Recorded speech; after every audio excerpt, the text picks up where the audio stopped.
Scream about freedom, but they want control. Ban everything they don't wanna know. Zero facts, just vibes and rage. Groomed on hate from an early age. Wave the flag while they strip your rights. Wave the Bible while they live for spite.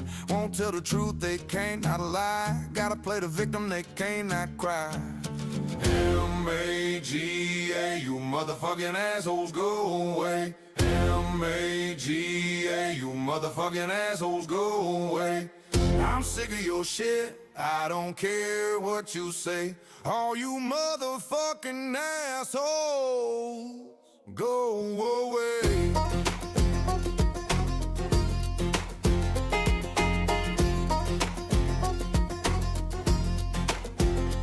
Right-wing news leaves them dumb as hell. Fall for anything, they already fail. Bootstraps, bitch, we can't afford shoes. You done gave everything to your billionaire boo. They say law and order and back to blue. As long as the blue is fucking with you. They say fair play rigs their game. Same old bigot shit, just a different damn name. M-A-G-A, you motherfucking assholes, go away. M-A-G-A, you motherfucking assholes, go away. I'm sick of your shit, I don't care what you say. All you motherfucking assholes, go away.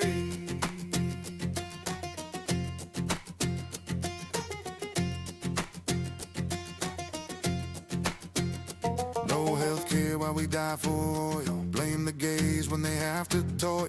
Lost your job, must be the woke. Can't be all your shitty jokes. So damn tough, but always in tears. Whining like babies about made-up fears. TikTok tough guys crying in the streets. Fragile as fuck, who you calling weak? M-A-G-A, you motherfucking assholes, go away.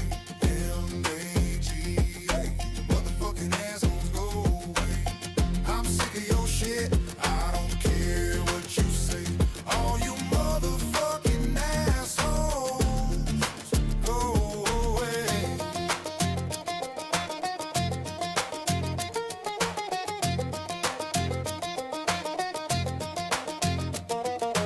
Got a long list of people that got AIDS. They hate all the same people that got AIDS. The kids hate the same people that got AIDS. The kids hate the same kids that got AIDS. Got a long list of people that got AIDS. They hate all the same people that got AIDS. The kids hate the same people that got AIDS. The kids hate the same kids that got AIDS. M-A-G-A, you motherfucking assholes, go away. M-A-G-A, you motherfucking assholes, go away. I'm sick of your shit, I don't care what you say. All you motherfucking assholes, go away.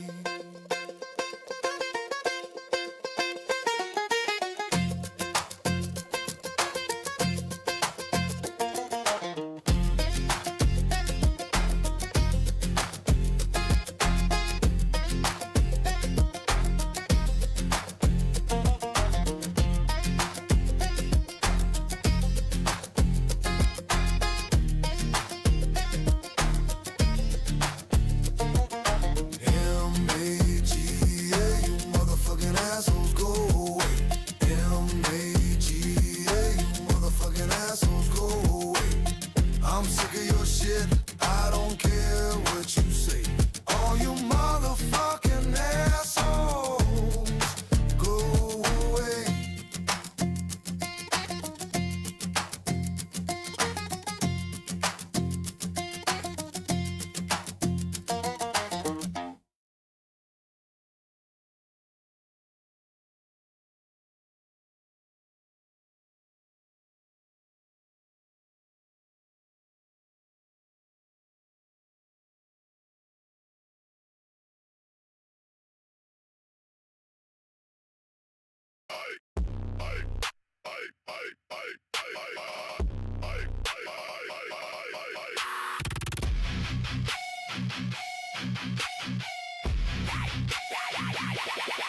I wanna dig a hole, dig a massive pit, bury all the ice, and burn the maddest shit. I've had enough, I heard enough, I'm thoroughly pissed. If all you maggots died today, you wouldn't be missed. Zero medicine, choke on the flavor. Go find a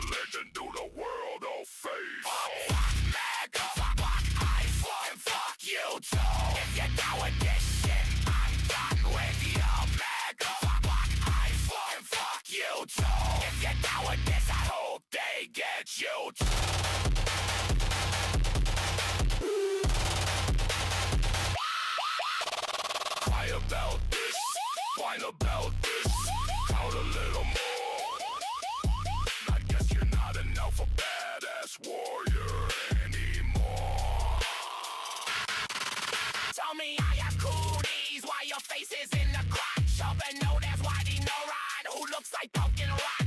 You're high on your own farce, you're too full of shit. I hope you take a wrong turn and catch a whole ice cube.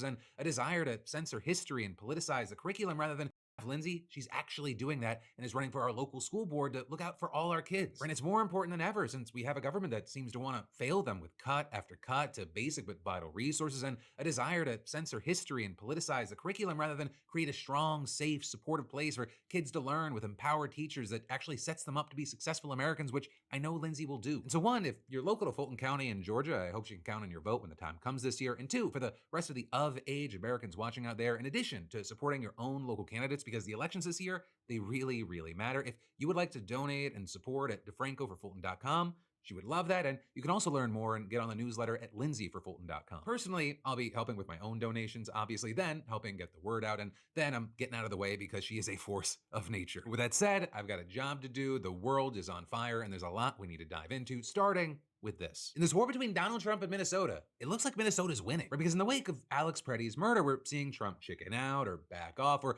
as the bootlickers like to spin it, it's yet another masterful display of the art of the deal, with Trump apparently trying to tamp things down in Minneapolis. And that after Minnesota Governor Tim Walz confirmed what Trump claimed before, that their phone call yesterday went well. It was cordial.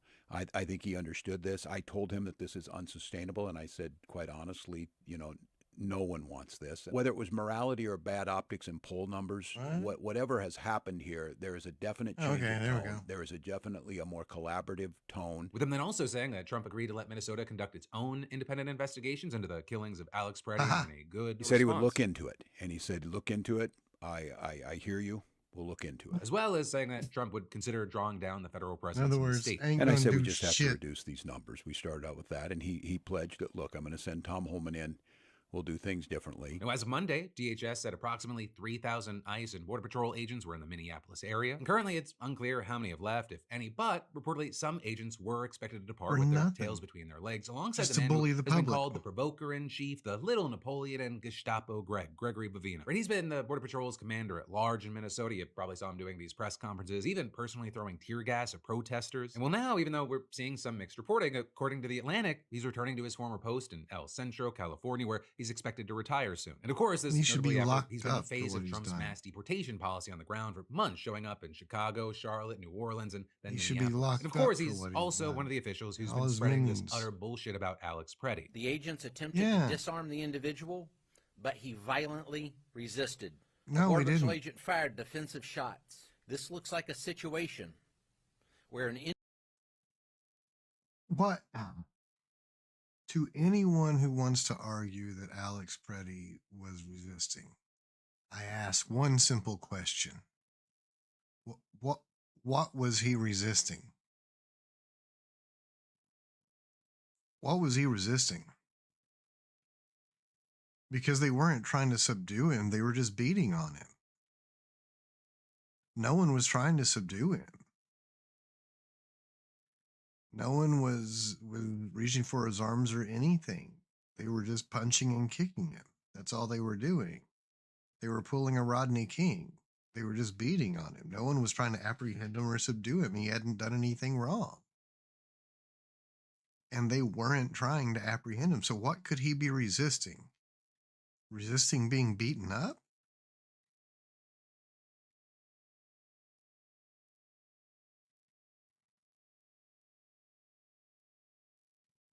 Mr. Bovine Poop Bovino. Good God.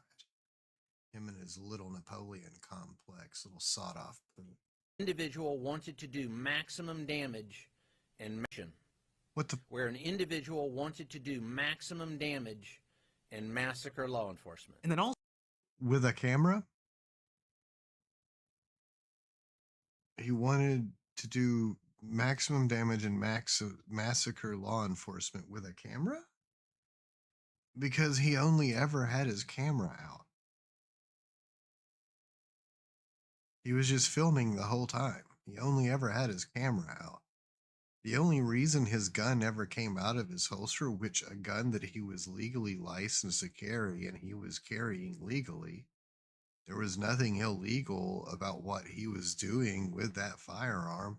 Lots of right-wingers show up to protests all the time with guns. So should they all be shot now? Should they all be beaten up and executed in the street? Should any of the Proud Boys or the one percenters who show up with their AR-15s, should they be beaten and shot in the street like Alex Preddy was? Because, I mean, they're actually brandishing. He was legally licensed to carry a firearm and it was secured in its holster on his back. He had one of those back holsters like most gun owners do with their pistols for some reason. I hate them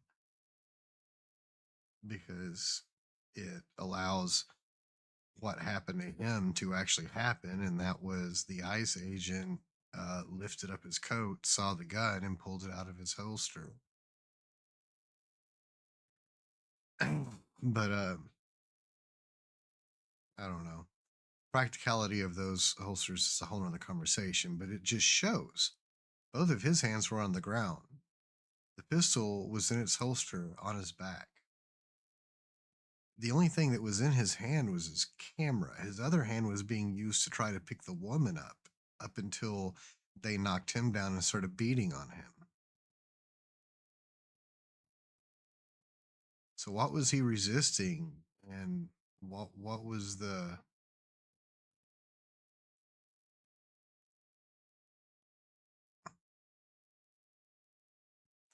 That's why, in my honest opinion, if there is some way to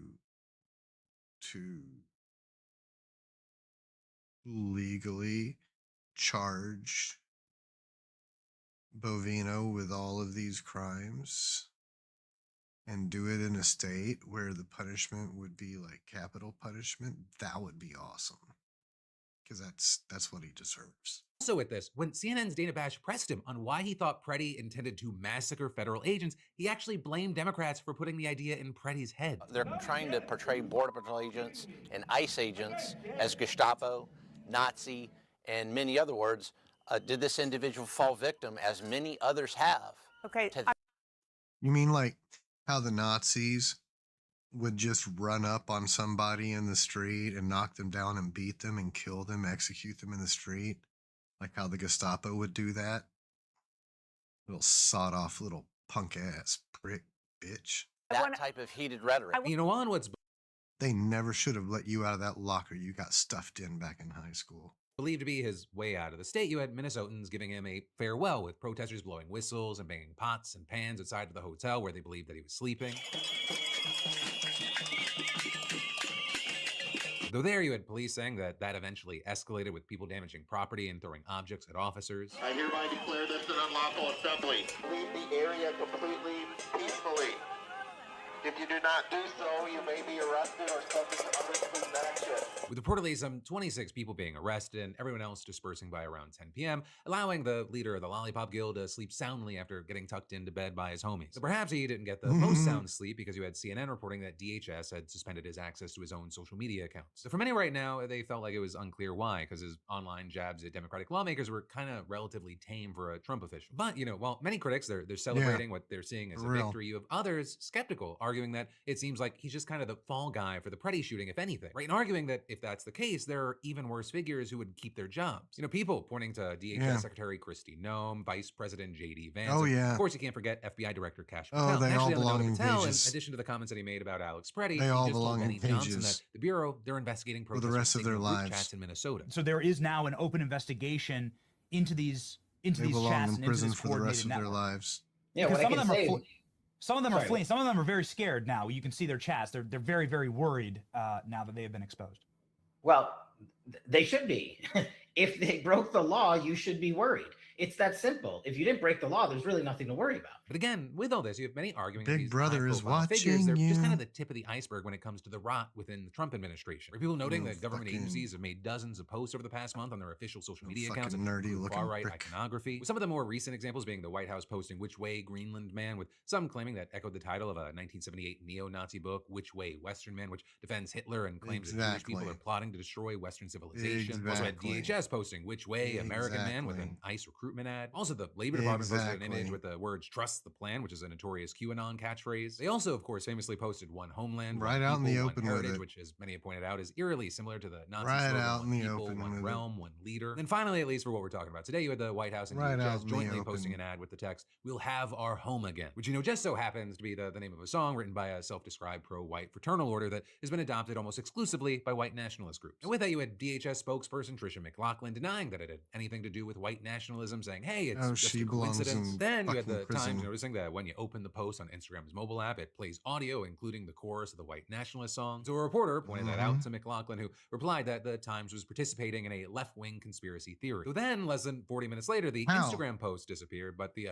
same post on X and Facebook, where it doesn't include audio, it remained up. But continuing with Minnesota, music reportedly was you had Trump actually meeting Kristi there- Noem and her top aide, Corey Jesus Lewandowski, for nearly Christ. 2 hours in the Oval Office. And while you had sources telling the Times that Trump Fucking never suggested childish either person's job was dirtbags. at risk, sources also told The Atlantic the opposite, saying they were at risk. They're childish dirtbags.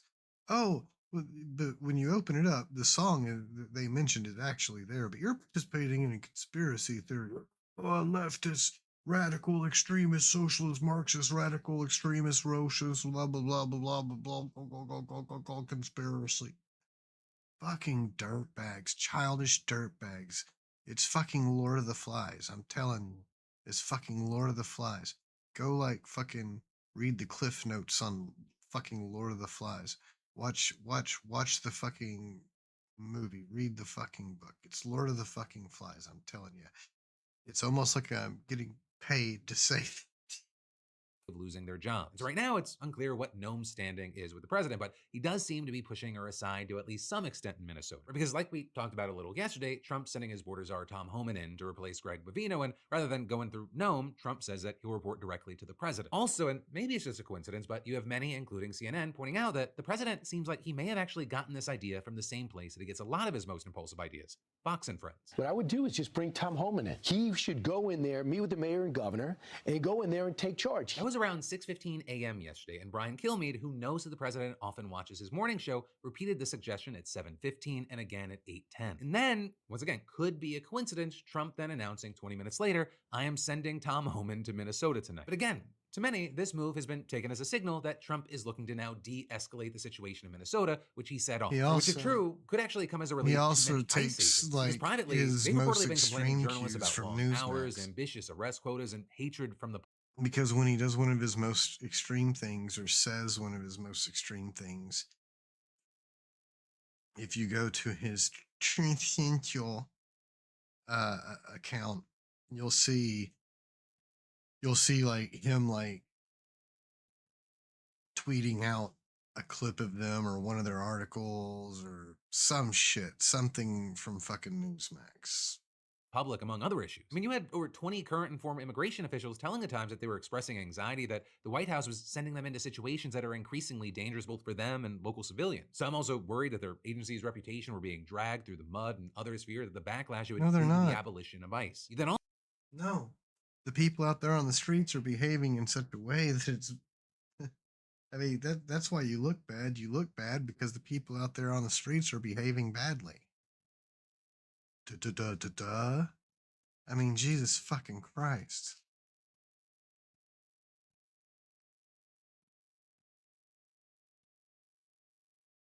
also reportedly had being dragged, or increasingly immigration officials telling the Times that they were expressing anxiety that the White House was sending them into situations that are increasingly dangerous both for them and local civilians. Some also worried that their agency's reputation were being dragged through the mud, and others feared that the backlash would lead to the abolition of ICE. You then also reportedly had half a dozen DHS officers reaching out to the reporter Ken Klippenstein to express their alarm at the killing of Alex Preddy. As much as I support this administration, there needs to be more common sense in situations like this, not a knee-jerk damage control narrative that does not line up with the evidence on video. As an ICE agent agent adding, they all carry belts and vests with 9,000 pieces of equipment on them, and the best they can do is shoot a guy in the back. Others also calling ICE's new wave of recruits idiots and honestly pretty sketchy, describing how some of them have what they called weird tattoos. Of recruits, idiot equipment on them, and the best.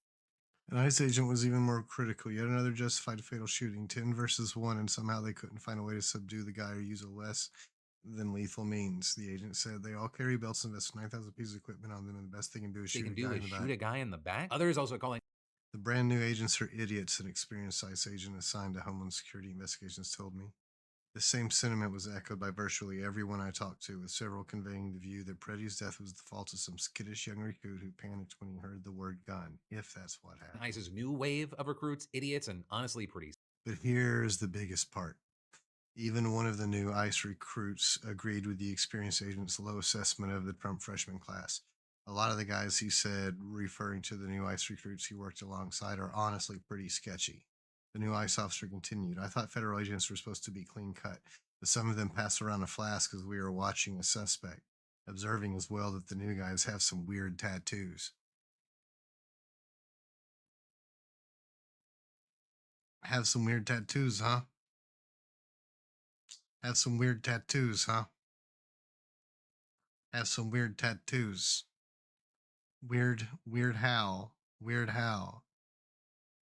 Like kind of Nazi weird, kind of racist weird. Kind of neo-Nazi extremist fucking racist biker tattoo weird. Sketchy, describing how some of them have what they called weird tattoos. Meanwhile, you've got Minnesota's chief federal Kinda judge saying weird. that ICE has failed to comply with dozens of court orders and declared yesterday the court's patience is at an end, with him now ordering acting ICE Director Todd Lyons to appear personally in the courtroom on Friday, saying the court acknowledges that ordering the head of a federal agency to personally appear is an extraordinary step, but the extent of ICE's violation of court orders is likewise extraordinary and lesser measures have been tried and failed, with him also describing all the ways that immigrants' rights are being violated, saying the detention of an alien is extended, or an alien who should remain in Minnesota is flown to Texas, or an alien who has been flown to Texas is released there and told to figure out a way to get home. And these reports, they just keep coming out. Even Fox News reporter Bill Malusian hearing from another half dozen immigration officials who say they've grown increasingly uneasy and frustrated with the lies about Alex Preddy. And the fact that even Fox is airing this criticism may not be random, because other parts of the Murdoch empire have followed suit as well. Or the New York Post editorial board writing, we're glad to see Homeland Security Chief Kristi Noem elbowed aside, saying her performance in recent weeks as the situation in Minnesota escalated out of control did not serve the president or the country. Also adding she should be wondering if she herself will eventually be deported from the administration. Though at least for now, she seems safe, with Trump telling reporters that Noem will not be stepping down and saying that she's done a very good job. But again, it doesn't end with her, because you had the Wall Street Journal's editorial board arguing that Stephen Miller's undisciplined mass deportation and zero immigration policy is building distrust and becoming a political liability. Oh. Right, and that after The blatant lying, the open and blatant lying. Every time he goes near a camera, every time he goes near Twitter, the open and blatant lying, he called Alex Preddy an assassin. He called him a fucking assassin. Oh, that's not building distrust? That's not building distrust? Stephen Miller called Alex Preddy a would-be assassin. And actually with that, you have the Federal Government Workers Union that Preddy belonged to as a VA nurse demanding that both he and Noem resign, or if they refuse, that Trump fire them. But then on the other side, you have some MAGA voices taking the opposite approach and bending over backwards to defend the killer. Or with some pretty callously arguing that Alex Preddy deserved to be shot, with, for example, Megyn Kelly saying, he was Fuck there her. with a loaded gun looking to cause trouble for the Border Patrol agents, and that trouble came back on him. Like,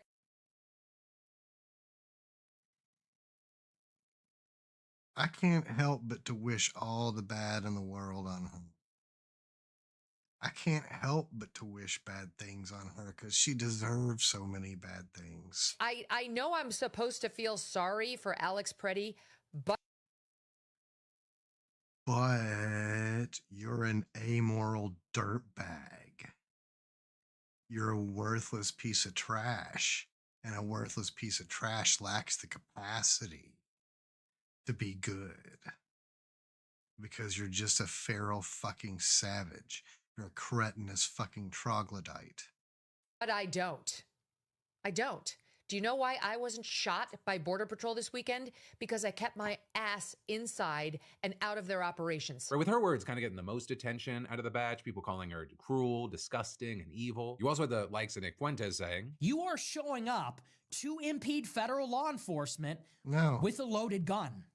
Concealed. This is completely justified. 100%. And by the way, I don't...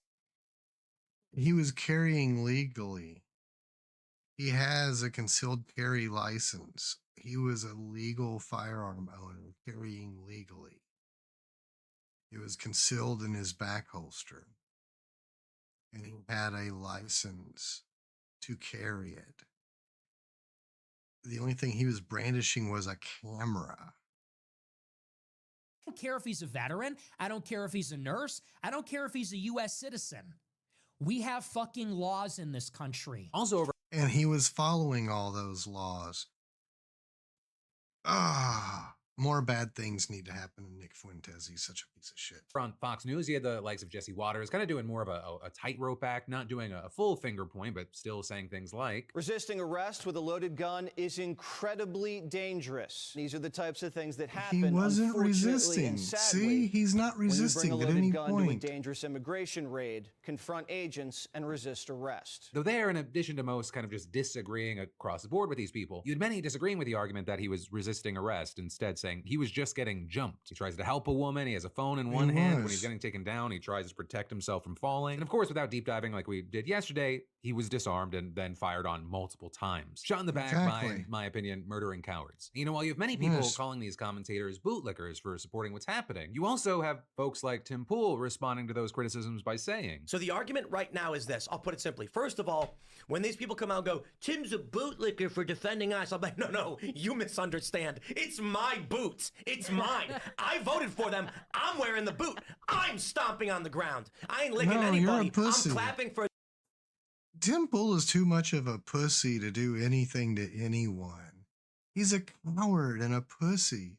Oh my God, I hate it when pussies like him talk tough. These people that I said, please go out and enforce the law. You know, it's important to see all these reactions, see all these takes, because as heartening as it has been for many people to see like a lot of normies, people that are kind of middle ground or independents going, what the fuck is happening? Do not forget, there are also people that are actively cheering this on. And it shows you no matter really what happens, people will find a way to back the Trump administration's actions no matter what, even if there's also conservative backlash, even if there is video footage, some will not leave his side. And then there's more we're gonna dive into in just a minute, but first let me thank a sponsor and say, you know, new year, fresh start, and yes, I'm talking to you. Or the person with a side hustle idea that's been aging in your notes app like fine wine that nobody drinks. And I get it, you know, it can feel scary, even overwhelming before you even start, and I said the same thing before launching my book club site. But then I used today's sponsor, Squarespace, and that Someday project went live in under an hour. And it just couldn't be easier to build a site to show things off or start selling content, courses, physical or digital products, whatever you've got in mind. And big things for a lot of people, you want one-time payments, subscriptions, both, done.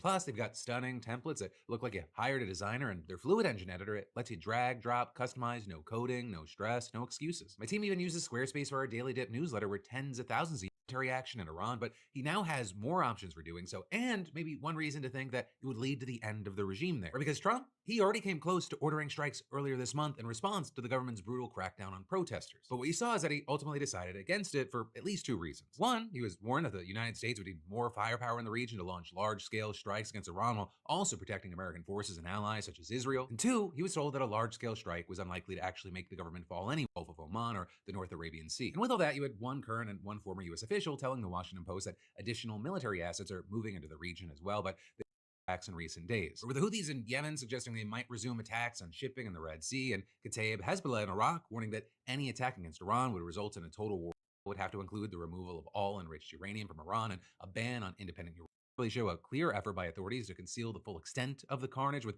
witnesses saying that the government has transported the deceased in ice cream vans and meat trucks, as well as hastily burning piles of bodies. And hundreds of the dead, they're apparently disappearing from the country's network of forensic facilities. And then with all this, you know, some of those who have risked their lives protesting in Iran, they say they feel betrayed by Trump's inaction so far, despite his claims to care about them. Though that, of course, is Trump's comments on Iran and their protesters and wanting to protect them. It seems kind of ironic recent years, including many who fear persecution at home. But then, several months ago, despite not having formal diplomatic relations with Iran, Trump struck a deal with the country to accept deportation flights. And actually, just this past Sunday, 14 Iranians were reportedly sent back on what's believed to be the first deportation flight to Iran since the protests began. Though that number is expected to go up, right? There were originally supposed to be dozens of people on that flight, but some were kept off after being exposed to measles. But it's widely believed this is just a delay, right? There are still plans to deport them, and there are concerns that they will just become the latest victims of this regime. Right? I mean, two of the men, for example, according to their lawyer, they're gay and face an extremely high chance of being executed if they're forced to return. But, for now, they're alive, though there are many that can't say the same. Right? And that includes the people that were killed in Trump's attacks on boats that he claimed without giving evidence were carrying drugs to the United States. And actually now some of their families have filed a wrongful death suit over those strikes, marking the first legal challenge to the administration's claim that the killings are lawful. And as far as the specifics of this suit, it was filed in a U.S. federal court, and it claims that Chad Joseph and Rishi Samaru were traveling from Venezuela back home to Trinidad and Tobago when the Trump administration struck their boat, alleging that it was smuggling drugs. But they are saying that neither of these men had any connection to the drug trade, and they had both been in Venezuela fishing and doing farm work and just needed a ride home. Also, the family say that the United States never even informed them that their loved ones had been killed. And instead, both men, they just vanished after telling their families that they had found a boat to take home in mid-October, with Trump then announcing the military had attacked such a boat, killing 6. And this case is actually incredibly significant because it marks the first time a lawsuit has been filed in American courts challenging Trump's strikes on alleged drug smuggling boats off the coast of Venezuela. Right, and the specific strike in question was just the 5th of those attacks, right? There have been 36 that we know about, and 125 people have been killed. Right, and this new landmark legal challenge was brought in federal court in Massachusetts on behalf of the families by the ACLU and the Center for Constitutional Rights. Also, very notably here, the case doesn't name any specific individuals, instead accusing the U.S. government as a whole of wrongful death and extrajudicial killings. In this suit, it challenges the administration's claims that the killings are legal and don't constitute murder because Trump has determined all by himself that the U.S. is in an official state of armed conflict with a secret list of drug cartels and gangs that he has decided are terrorists. A claim that's also been widely contradicted by numerous legal experts in the field who note that Congress hasn't authorized any such armed conflict, and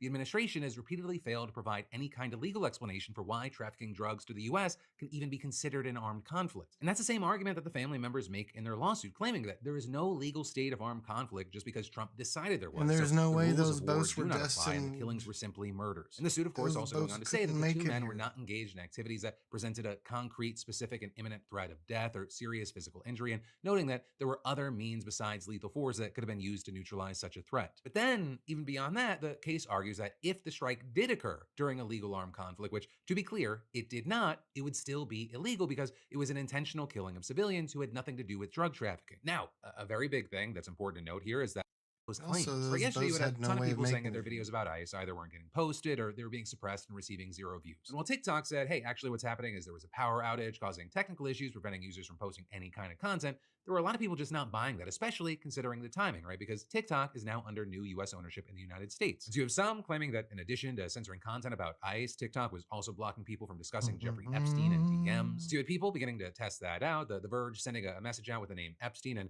being told that the text may be in violation of our community guidelines and has not been sent. But then also they said that they got the same error when just sending the word test, suggesting that this is likely a larger technical issue with DMs and not just about the word Epstein. But still, you had some users only having the problem with his name, right? I mean, one of the people on our team, they sent a bunch of politically charged names and only got blocked from saying Epstein. You also ended up having TikTok addressing the issue, saying to NPR, we don't have rules against sharing the name Epstein in direct messages and are investigating why some users are experiencing issues. And as of this morning, our team was able to send Epstein's name in DMs without any issue. But again, the timing of it all was a very bad look because the second that the app fell into the hands of the US joint venture, it's been plagued with technical issues, and in this climate, many are quickly interpreting these glitches as political interference. Right? So whether or not TikTok's doing this intentionally, it almost doesn't matter. Right? The timing is a perfect storm. And you have tons of people not trusting TikTok US ownership and seeing this as pro-Trump censorship. And you even had California Governor Gavin Newsom announcing last night it's time to investigate and saying, I am very coincidental, and most coincidences take lots of careful planning. Launching a review into whether TikTok is violating state law by censoring Trump-critical content. With his press office also saying they had independently confirmed instances of suppression, and he's also not the only lawmaker sounding the alarm here. You had one California state senator claiming that TikTok is now state controlled.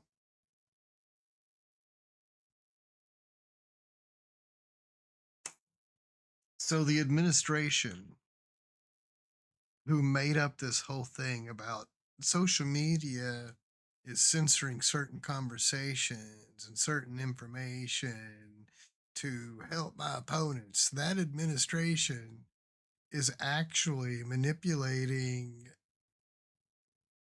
news media. Well, that's the thing. They accuse news media too. Same administration that said news media is manipulating information and social media is manipulating information. That same administration is now openly having news media manipulate information and social media manipulate information.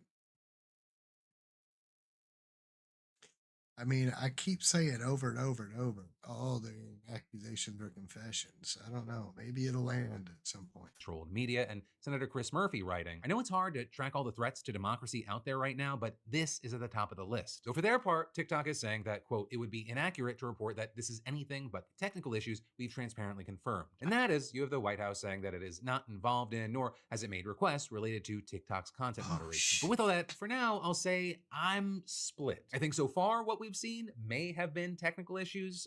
I'm still waiting to see how things are playing out. Again, I mean, we were among the people getting 0 views while this glitch or whatever it was happening. But the bigger thing that I will say here is for the people that are skeptical, that are not trusting, I think it's healthy to stay that way. Because even if this is not manipulation, it's just a fuck up, which again, I'm leaning towards that for now. I think it's just kind of a matter of time. That's where my belief is. I think rather than them just flipping the switch, I think it's more of a boil the frog situation, right? TikTok is now partially owned by Trump allies. And I think it's more likely they're gonna take the time to retrain the algorithm. Maybe we see the psycho button go off before the midterms. Maybe we see the psycho button go off before, I don't know, something else big happens, or maybe even the 2028 election. And that's also why, if you are just a consumer, I highly recommend you follow all your favorite creators pretty much everywhere they post their content. Like just pick up all those shiny things. And as always, if you are a content creator, post everywhere. You never really know when the crackdown could be coming. But then finally from that, one last thing you need to know today, the battle between healthcare companies and their workers, it's spreading from coast to coast right now. More than 30,000 Kaiser Permanente employees in California and Hawaii walked off the job yesterday in an open-ended strike for higher wages and staffing solutions. So it's also more than just nurses. We're talking pharmacists, midwives, challenge to break down bargaining, adding that they remain, quote, committed to the process and to getting a good contract.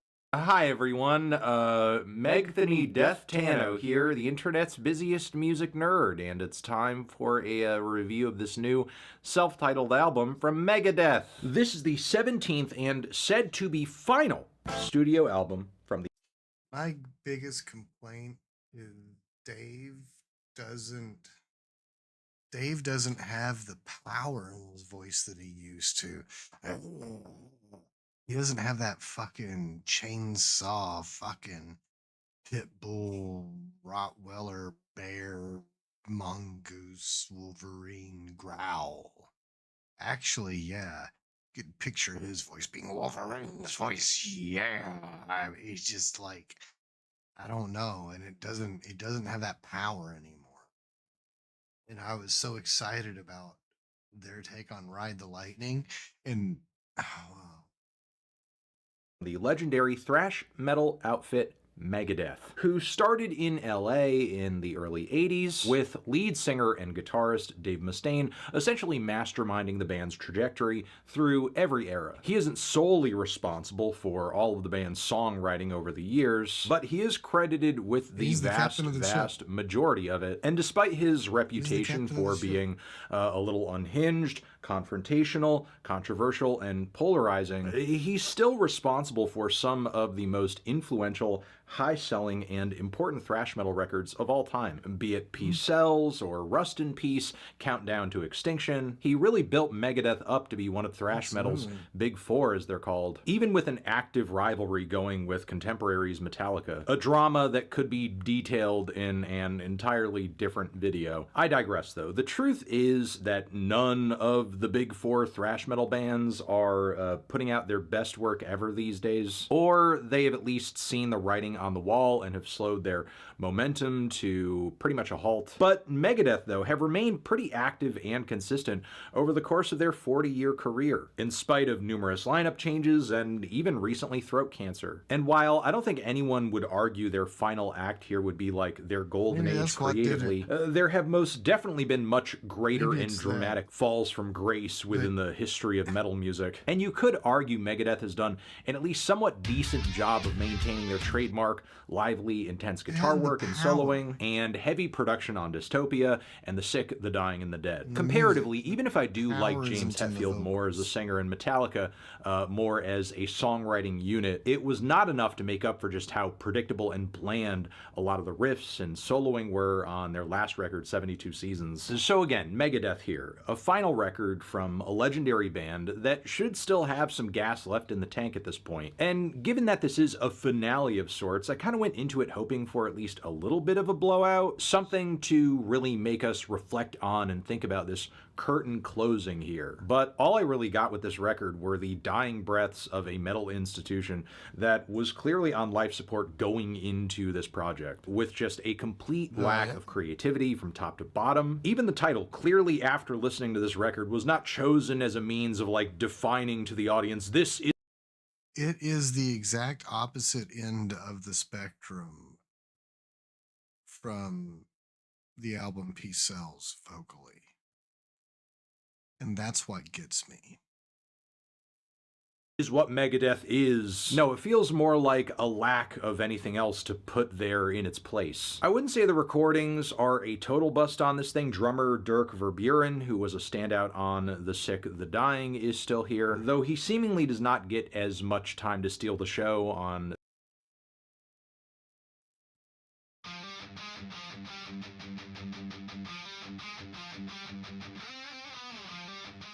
That's a badass hook. That's Megadeth.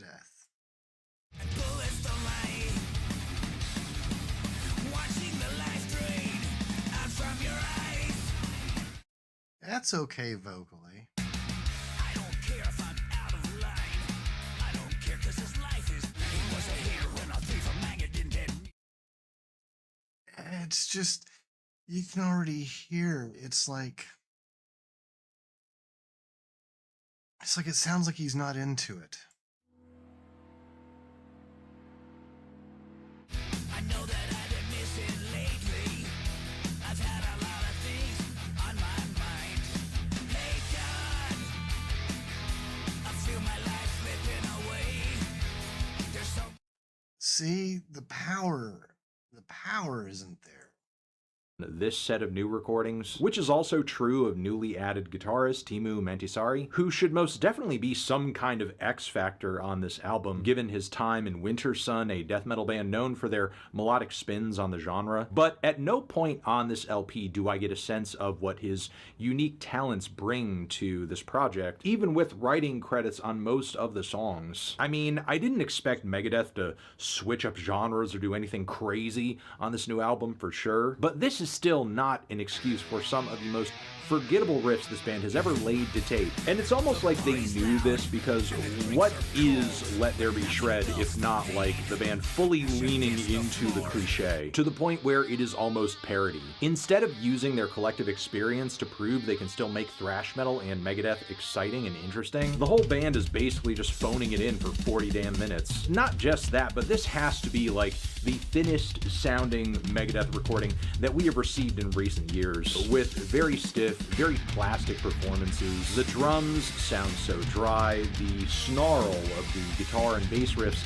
have been reduced down to this very crunchy dime-a-dozen guitar tone that could most likely be attained by most home producers after a few YouTube tutorials. It's just not as heavy as Megadeth's past few albums, leaving Mustaine's vocals feeling very unsupported and kind of nakedly awkward. Kind of makes me feel like I'm listening to a book on tape set to royalty-free thrash metal tracks. And it doesn't help that Mustaine, after all of these years, is still writing and inflecting like he's delivering the most edgy inner monologues known to man, like a true 80s Saturday morning cartoon bad guy who's really plotting a scheme, or an anime villain making the biggest deal out of nothing. Cause Dave's lyricism through this project never really lives up to the rage he's performing. Like, you named your opening track Tipping Point, and you're just going on through the song about how you're being pushed to a tipping point. Why don't you just name a track newsflash, buddy, or you're cruising for a bruisin'. Both would sound equally as badass. And it gets even worse on the song I Don't Care, where it's bar after bar of just edgy, lame nihilism. It's like reading a super long, angry uncle comment on Facebook. This man is 64 and he's still rebelling against mommy. And even when Dave is attempting to show a little bit of depth on this record, he falls miserably short. Like on Hey God, where he's trying to sell us on the idea that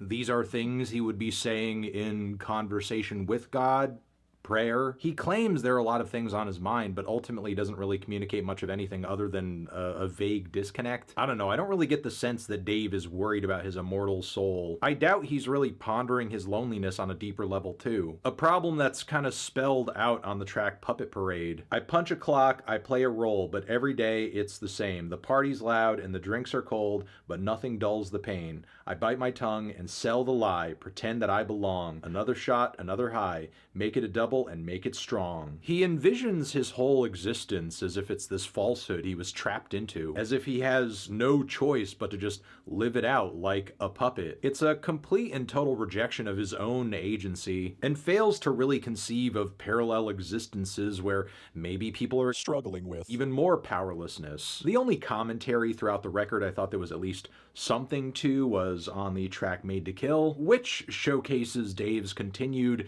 cynical views on war and imperialism, the sort of stuff he's been saying for years at this point, but it's no less relevant in 2026. Still, it feels like he's writing about this topic more from a standpoint of shock value than genuine outrage at the military-industrial complex. But the writing on Obey the Call on this very similar front, I would say, is a lot more smart and nuanced, though this feels the call. It feels saying cynical views on track Made to Kill, which showcases Dave's continued cynical views. He tracks parallel existences where maybe people are struggling with even more powerlessness. The only comment were relevant in shock value feels almost at odds with Dave's positioning on the track I Am War, where he seems almost empowered by this topic and in a very grandiose sense envisions himself as embodying things as huge and as horrific as misery and sorrow, which isn't inherently bad writing or framing. It's just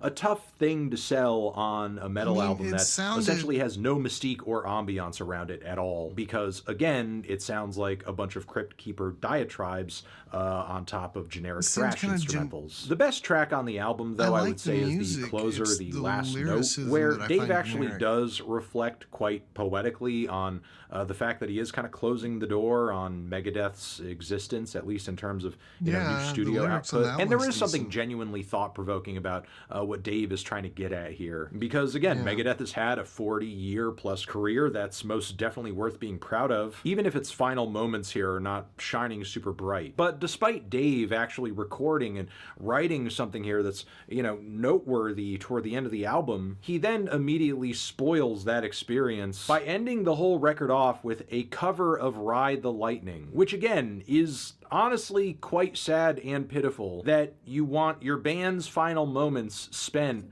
reminding listeners of the band you could have been in instead. Like, I could really envision Dave Mustaine here thinking, yeah, this is my last laugh, haha, when doing this is more comparable to just peeing your pants for attention, which is why I'm feeling like a light 3 on this album. Transition, have you given this album a listen? Did you love it? Did you hate it? What would you rate it? You're the best, you're the best. What should I review next? Reporters seem to realize the will of the people.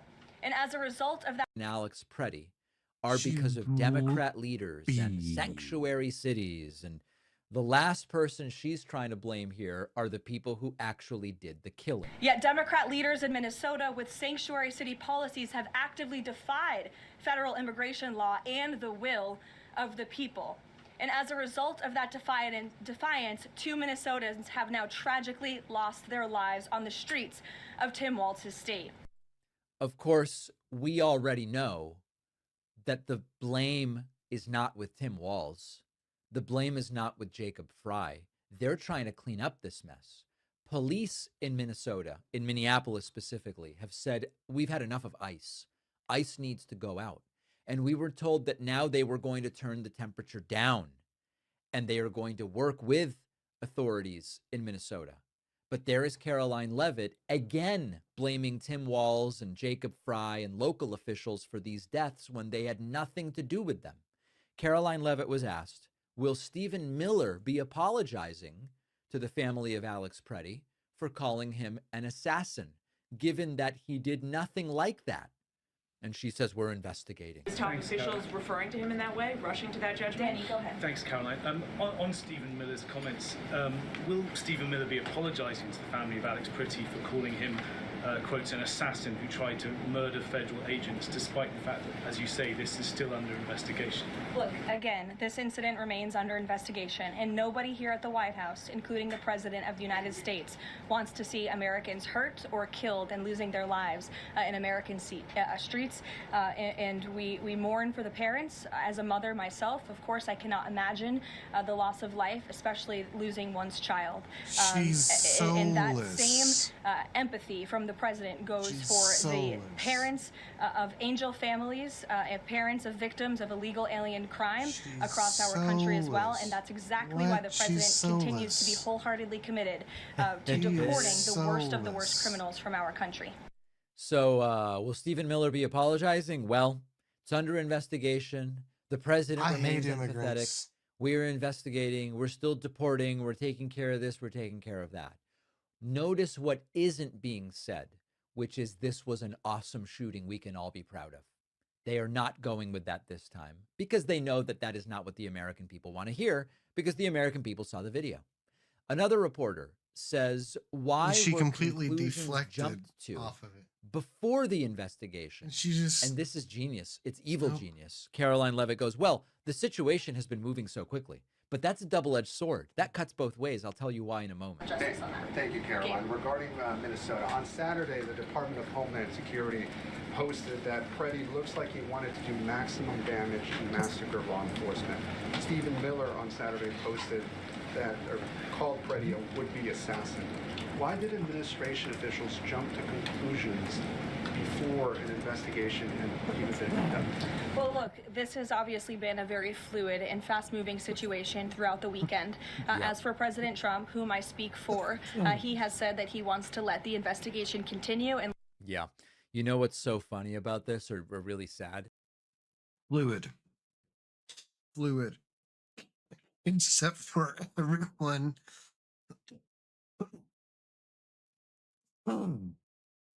My goodness, I choked on that shit. Fluid, except for the fact that every single person in the administration has doubled and tripled down on the shit they said. Oh, he was going to massacre people. He was an assassin and all this. They have doubled and tripled down. Every opportunity they've had to retract or correct their claims, they have refused, and they have instead doubled and tripled down. They have gone even more all in on it. No. He was a domestic terrorist. No.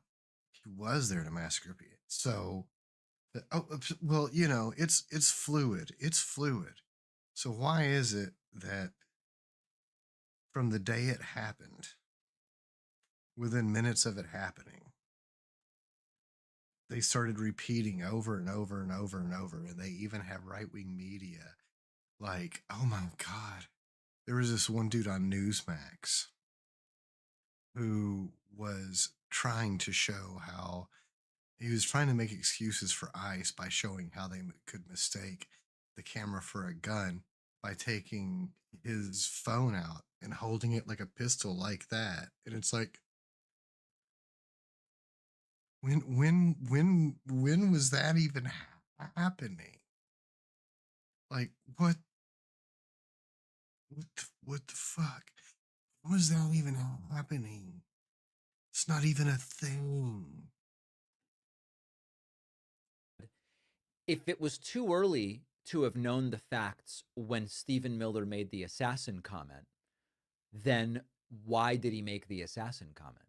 Like, in other words, now she's being asked, what about the whole assassin thing? And she's like, well, The situation is very fast moving and fluid, so we're just not really sure right now. Well, but then, so why did he say that in the first place? Why were things said with no evidence before, but now we can't comment because it's fast moving? No apology, no walking back, no nothing. Trump, of course, had this situation. I hope it's because they're scared to death that the family's going to sue. And I hope the fuck that the family does sue. I hope the family goes for maximum fucking lawsuit. And I hope the best lawyers in the country sign up to represent them pro bono. Because this is an open and shut case if they make it a lawsuit.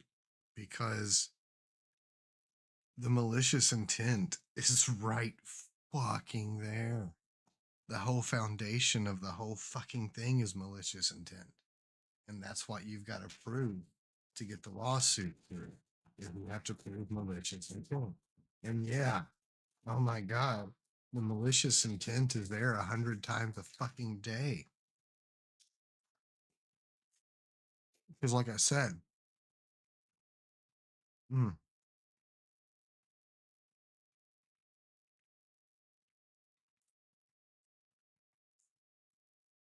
oh my God. It tastes exactly like it's Kroger buffalo wing flavor. It tastes exactly like I dipped a potato chip in some fucking buffalo wing sauce.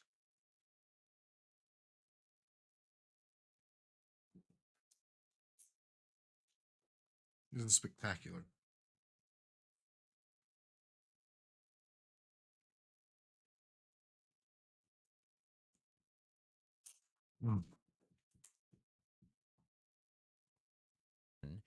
Where he started being adversarial to the First Amendment, talking about roughing up protesters, etc., which is, of course, a constitutionally protected action. The topic of the First Amendment and the Second Amendment came up, and we have a lot of hedging from Caroline Leavitt. She actually does of course we have a First Amendment, but, and what comes after the but is very important here. Caroline, is it the White House's position that Americans have the right to show up to these ICE operations and film, document, or protest the law enforcement actions? All Americans have a First Amendment constitutional right, of course, but Americans do not have a constitutional right to impede and obstruct lawful immigration enforcement operations. That is actually a crime, and it's something that we've seen taking place in the streets of Minneapolis, which again is leading to these dangerous circumstances that these federal law enforcement officers have been forced to work within. The problem is that this impeding an investigation thing has become the new resisting arrest catch-all. We've talked before about how police claiming an individual was resisting has become an easy way to say, we've got to take you downtown and book you. And similarly, claiming that sometimes it's not even protesters at these ICE raids. Sometimes it's merely an observer. They're not protesting, they're just observing. Maybe they're filming from the sidewalk. Saying that their presence is impeding the investigation has become a way to short circuit their First Amendment rights. And sometimes they're not even speaking. Sometimes it's not even about the First Amendment. So then, okay, the First Amendment, yes, of course, but then we get to the Second Amendment. And Caroline Leavitt says, gun owners know if you carry a weapon and you're confronted by law enforcement, that raises the likelihood that force is used against you. Oops, except that's not what the Second Amendment people say. That's not what the ammosexuals claim. Prakash Patel said in a Sunday interview, quote, "You cannot bring a firearm loaded with multiple magazines to any sort of protest." Does the president believe the Second Amendment rights remain in effect even when protesting? The president supports the Second Amendment rights of law-abiding American citizens. Absolutely. There has been no greater supporter or defender of the right to bear arms than President Donald J. Trump. So while Americans have a constitutional right to bear arms, Americans do not have a constitutional right to impede lawful immigration enforcement operations. And any gun owner knows that when you are carrying a weapon, when you are bearing arms and you are confronted by law enforcement, you are raising the assumption of risk and the risk of force being used against you. But that's not what they've been telling us for decades. For decades, they've been telling us if everyone were armed all the time, which of course includes when you encounter police, it would be all the time is all the time, and people encounter police regularly, then everybody is safer. Merely having a gun, they told us, should not. We're the ones who have been saying, you introduce more guns into a situation, it's just worse. If the country had 50 million guns instead of 400 million guns, just generically, statistically, it would be safer. If you think of a movie theater shooting like the one that took place in Aurora, Colorado, where afterwards a lot of people said if more people in there had had guns, everybody would have been safer. We said, wait a second. So you're saying it would have been better if instead of one firearm inside of the place, there were 50? And now all of a sudden you can't tell who's the shooter versus who's trying to stop the shooter. They said, no. It's always better to have more guns. What if the police show up and they can't tell who the shooter is? No. It's always better to have more guns. Except now they're saying, actually, having guns around law enforcement does increase the chances that you end up getting shot. It does increase the chances of violence and force being used. Finally, Caroline Levitt asked And the about NRA the is left claim fucking that Alex Preddy is a speechless. domestic terrorist. And Caroline Levitt, notably, she does not say Trump stands behind that. To follow on Gabe's question, Secretary Noem said Alex Preddy committed an act of domestic terrorism. She's Stephen evil. Miller She labeled Preddy evades. a domestic terrorist. Does the president agree with them? Look, as I've said, I have not heard the president characterize Mr. Preddy in that way. However, I have heard the president say he wants to Crafty let the facts Caroline. in the investigation lead itself. Was he alarmed to hear his top Notice that she does not Crafty say, Caroline of lying course the Levitt. president agrees with those comments. When the fascist talking points are too fascist, even for Trump, you know that they are off the deep end. Leave me a comment. How much longer does Caroline have in her job? Staying focused while you work can be difficult, especially for folks with ADHD. Maybe you've tried. Yeah, so we've been following this for a long time, guys, and we've been talking about how Bill Burr fell from being a podcast that was never super popular on YouTube, but would get 75,000 views, 50,000 views here and there. And then it went on a steady decline, right? Right after Bill Burr had a big, huge moment on the internet where he became a very, very popular guy.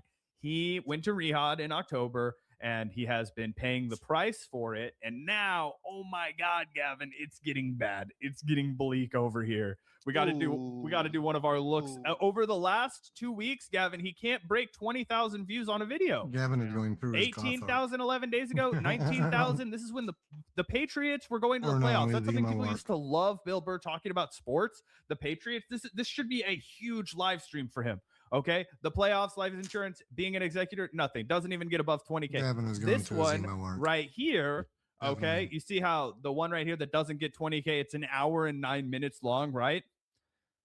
We can zoom in a little bit more and see it more closely, but it's about an hour and 9 minutes long, right? 4 days later, he publishes this live stream. We might have to have Gavin pull it up because YouTube's going through this weird bug where it won't let me you said watch to anything. refresh. I've also been experiencing that, and I was like, "What the hell is going on?" I don't know where it But goes. if you refresh it, I'm glad you're also dealing with that though, because I was like, "Is something wrong with my YouTube accounts?" Yeah, it's crazy. So I also was worried about that. I was like, I'm trying to watch the JV Pritzker. I've had it this morning. I was like, did they take it down? I'm only 15 minutes into it. I want to watch the rest. No, they didn't. It was just one of those things. So anyway, 470 upvotes to 1.9K downvotes, which is terrible on a video that has 15,000 views.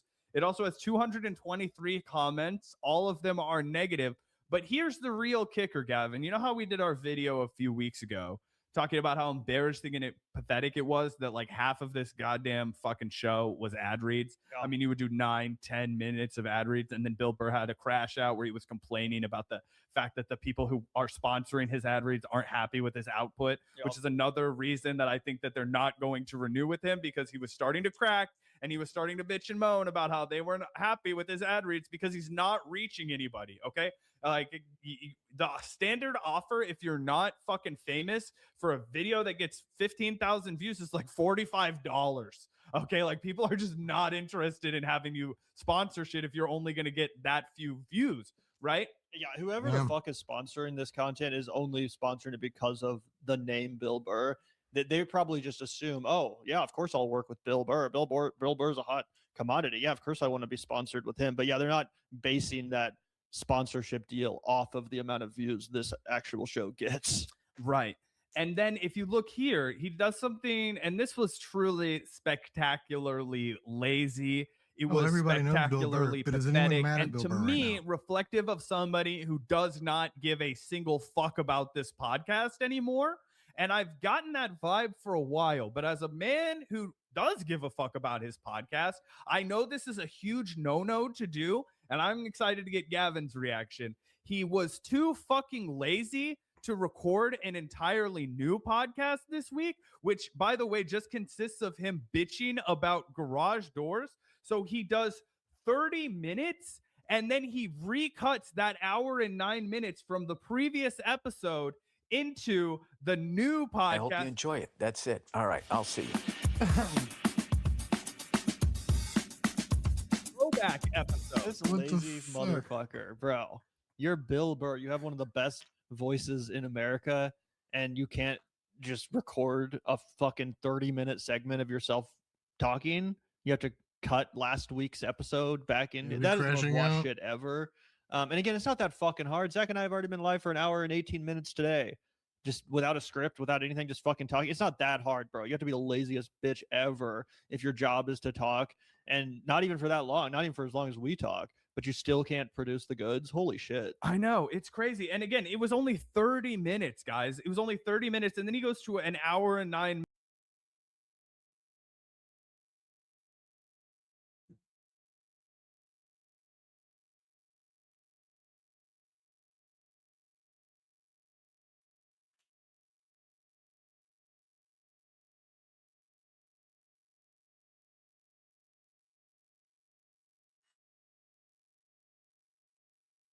Why can't people just be like, okay, yeah,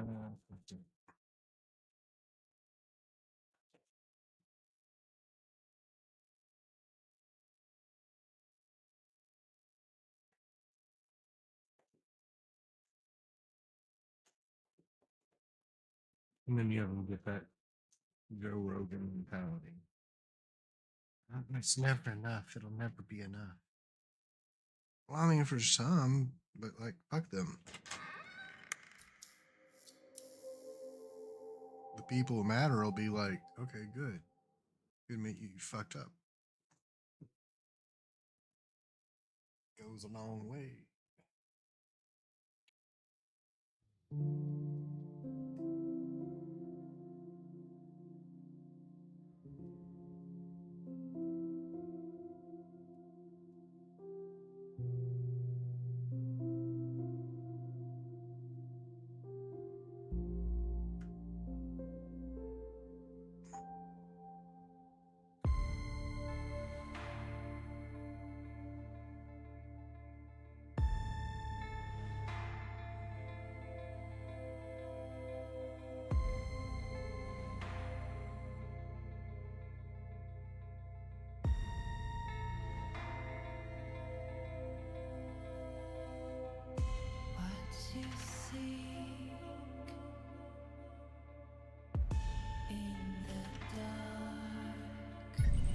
What?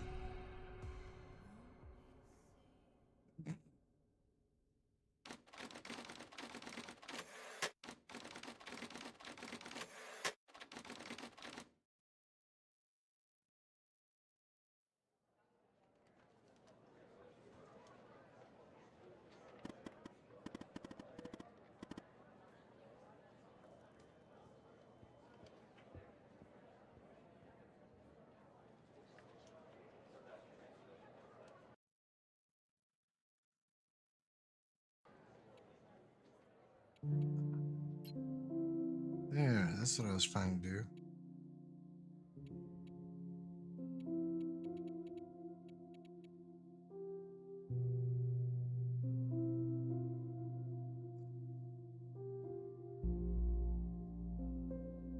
Okay.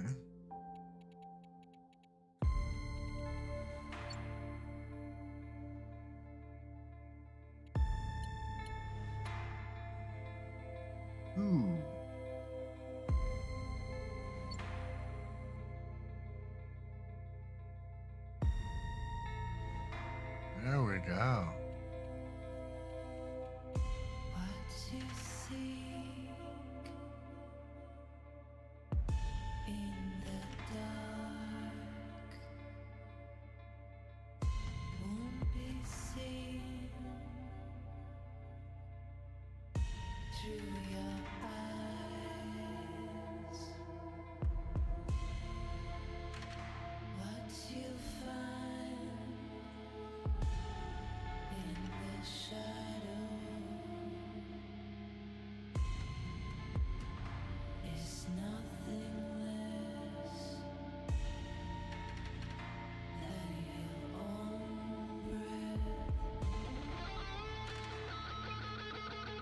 Okay. Here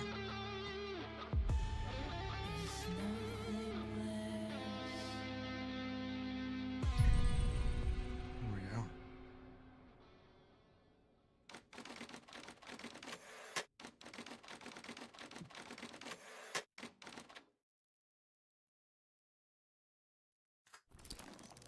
You will answer my questions as usual. 1 for yes, 2 for no. Do you understand? There are 7 lights. Do you believe in extraterrestrial life? There are 7 lights. Are you currently restrained? There are 7 lights. There are 7 lights. Do you work in law enforcement? 7 lights.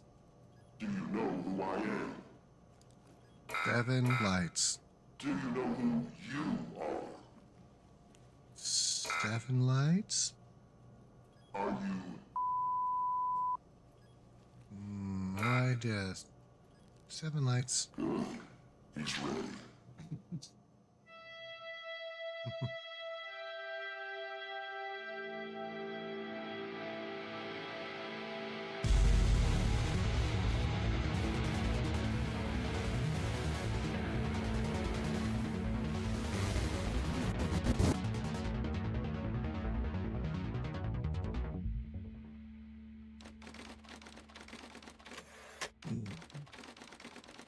It's the FBI.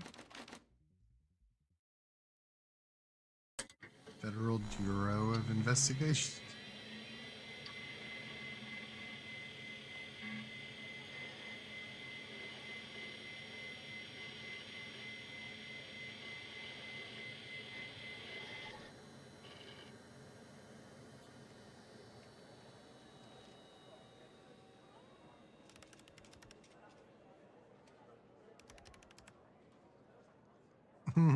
Pussy wagon.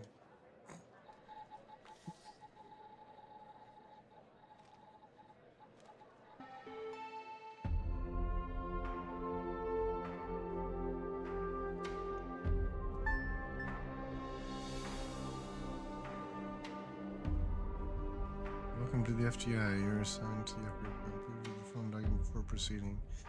Program supervisor contact you with further instructions.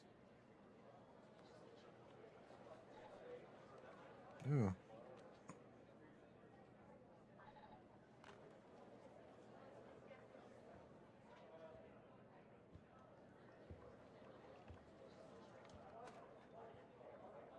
Secure monitored federal government terminal information. Temporary program. Operator program specifically designed to provide technical support to field agencies for the abbreviated agents, while also ensuring a high level of confidentiality.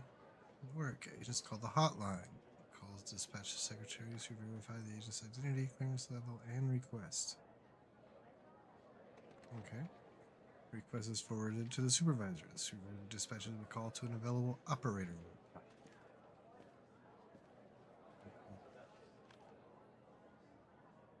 So you call the hotline.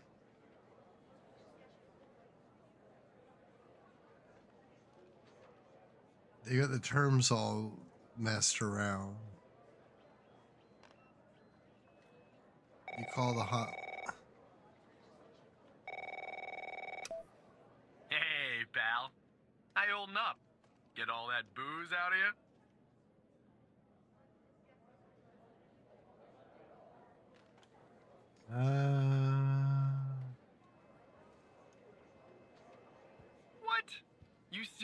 really don't remember? You wanted to celebrate your new job, and I quote, properly. Well, I'm happy you're here. You and me at the FDI together. It's really great. But I gotta tell you something. When we're on the job, I can't treat you differently than anybody else. You understand, right?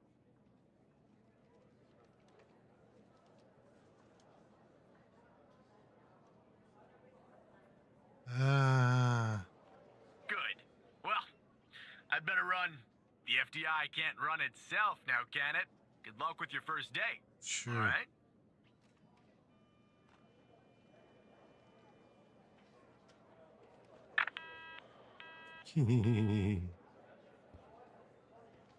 Okay. Skinner. Good morning, Mr. Tanner. Welcome to the FDI. I assume you're up to speed on your mission here at the operator program?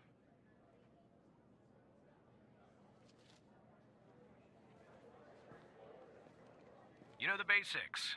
Good. So, just to recap, your job is to support our agents by providing them with all the help they need in the field to solve a case. That help can come in the form of fact-checking, video and audio analysis, even lab work. My job as a supervisor is to link the agents with an appropriately matched operator. Any questions? Fine, but first you need to learn how to respond to an agent's request. Let's do a dry run, shall we? I want you to find my age. This objective just popped up at the top left of your screen, beside the applications menu. See it? Whenever you're stuck, or if you need help, simply press the help button. That activates the question mark next to the objective. Go on, and press the button, Tanner.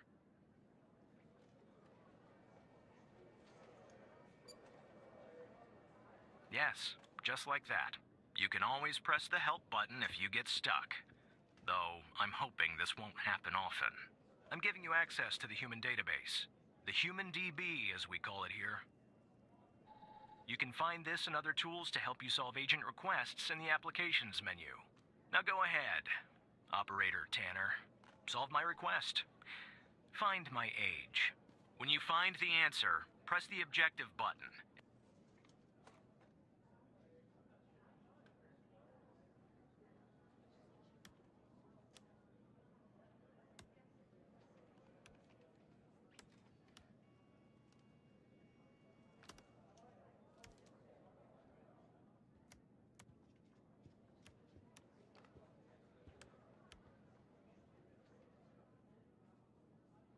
And then select the answer on the screen.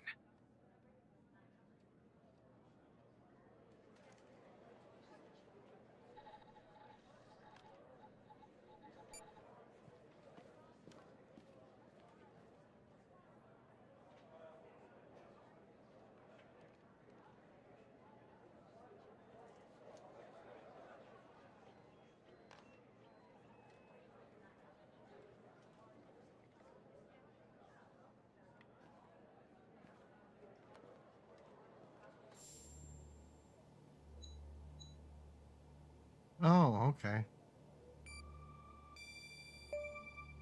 Right. Like that, Tanner. I'll let you get settled in. Okay. And I'll contact you later with your first real request.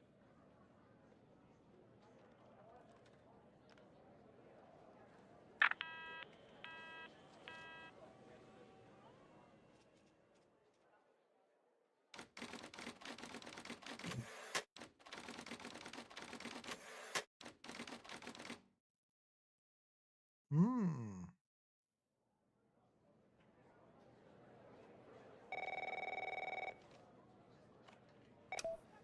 Tanner, looks like your first request is somewhat of a baptism by fire. I have an agent working a homicide. It's her first case, too.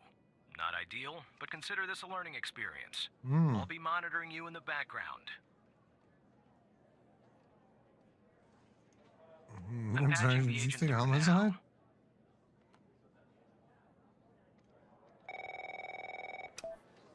It's Operator Tanner, right? I don't think our paths ever crossed at the academy, did they? Anyway, I got a homicide at a bar downtown called The Sanctuary. Ironic, no? My Vic, dead on arrival. Is male, Caucasian, early 60s. He was shot in the head at close range around 2 a.m., just before closing time.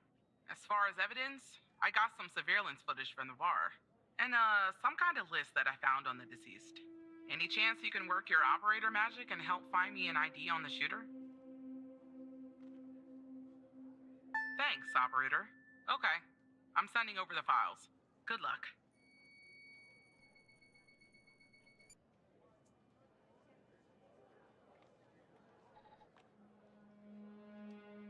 Okay.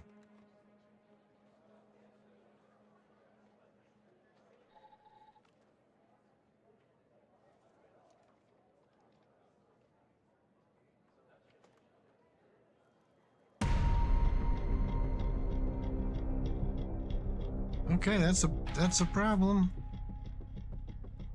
This is our cutting-edge video analysis system, Tanner.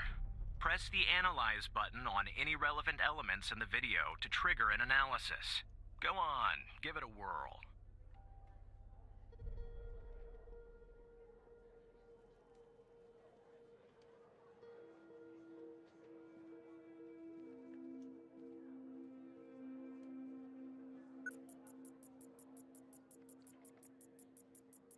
Just like with the video, you can press the Analyze button on a photo for further analysis.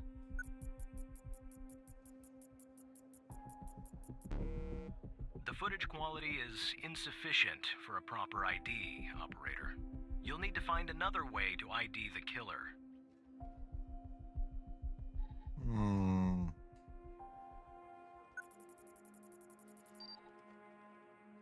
No.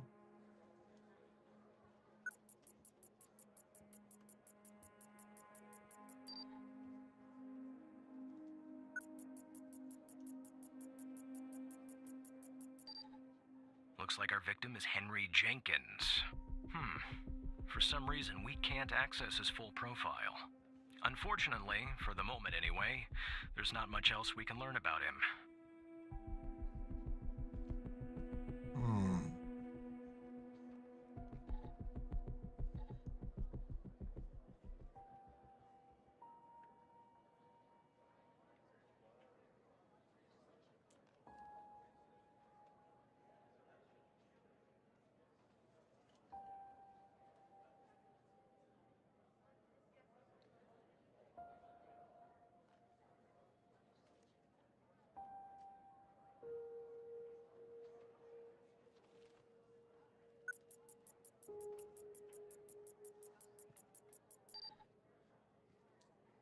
Ah, there we go. That's what I was trying to get. Ray Wells.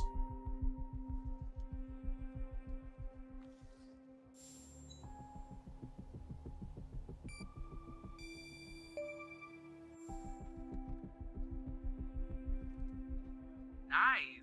Now we know the perp's name. You got something for Wells' address? Because I'll take it if you do.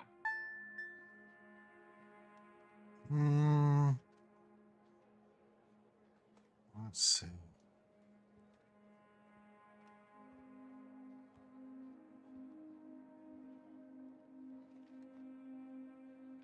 Ray Wells. Let's see.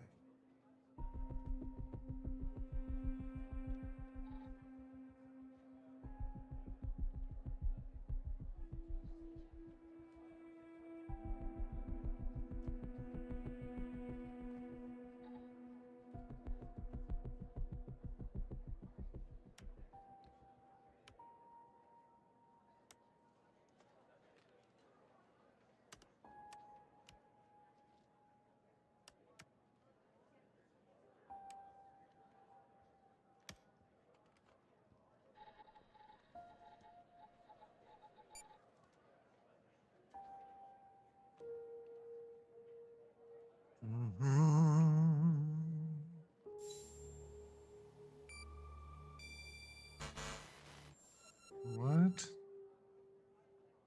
Oh.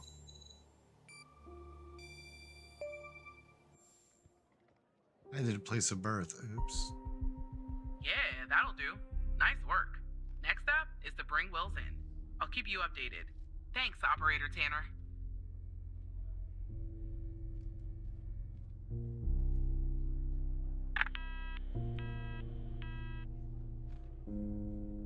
Not bad, Tanner. Not great, but not bad either. I'll contact you later with your next request. No need to worry, Operator. You'll improve with time.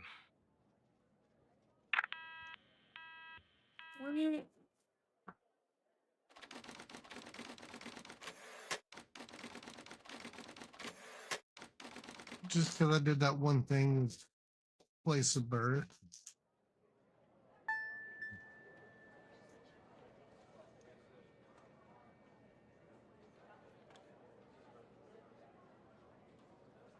You might have.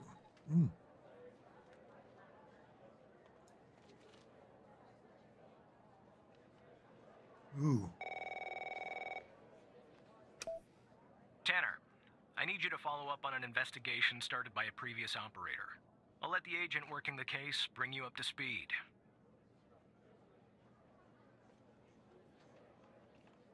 That's none of your concern, Tanner.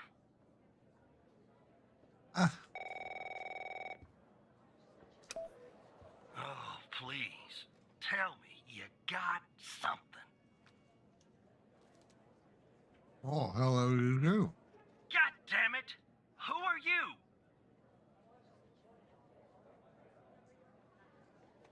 Operator Tanner, head of service. Great! Every goddamn time we get a new operator, it takes me twice as long. I got a life outside the FDI, you know? Interests, hobbies, full-blooded passions. I don't have time for this. So what can I do to help? I got a missing persons case out here in Dryfield, Nevada. Connie Moore's her name. I canvassed the area, talked to the locals. I can't believe I'm saying this, but everyone thinks she was abducted by aliens. No green men? Look, I think it's bonkers, too. Another weird thing is, over the Mulder. past year, 4 people in Dryfield have claimed they've been abducted. And every single time they reappeared somewhere in the middle of the desert out here about a month later. Connie's story's the same. She was missing. She was. Popped back up yesterday. Collected her testimony myself. She had a camera on her. Naturally, I'd like to look at the photos. But to do that, I gotta go through you, an operator. Lucky me, right?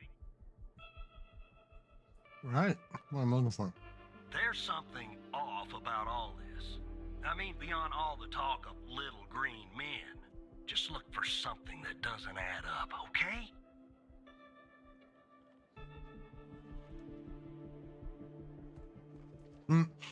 Your request is my command, Agent. Here are the files.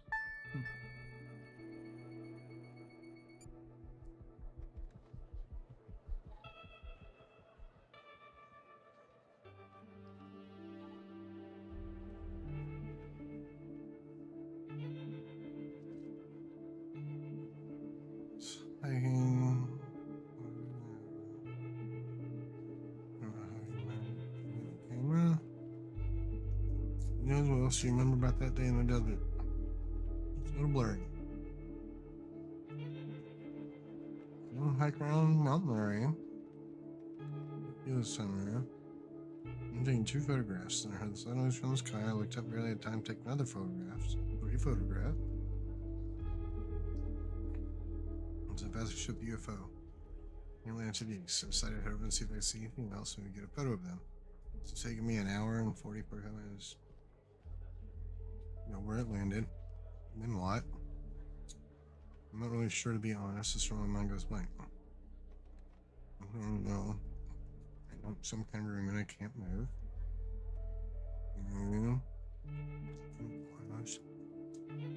All around many of the aliens know they look like the room so bright they go looking in the sun. So the silhouettes.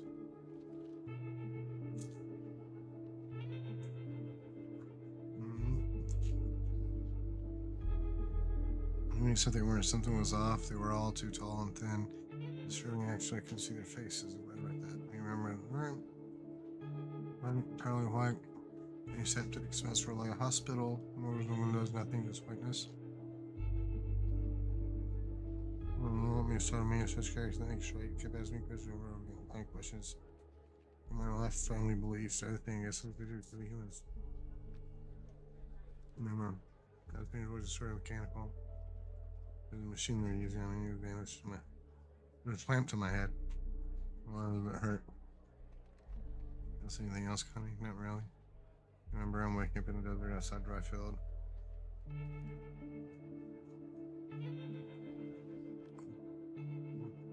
John.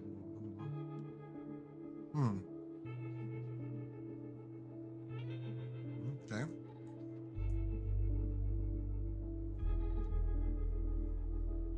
Terror. Things in time for disappearance. Ring of pants. Okay.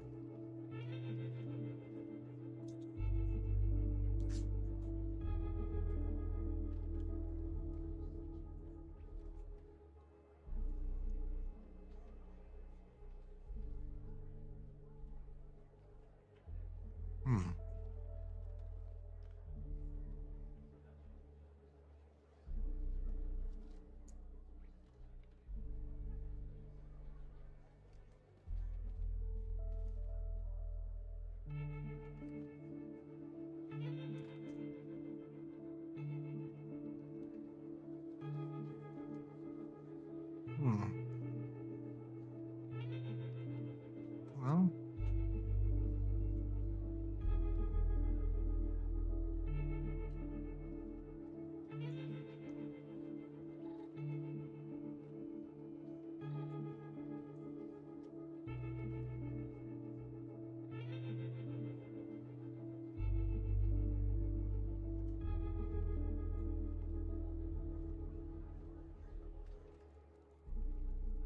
Okay.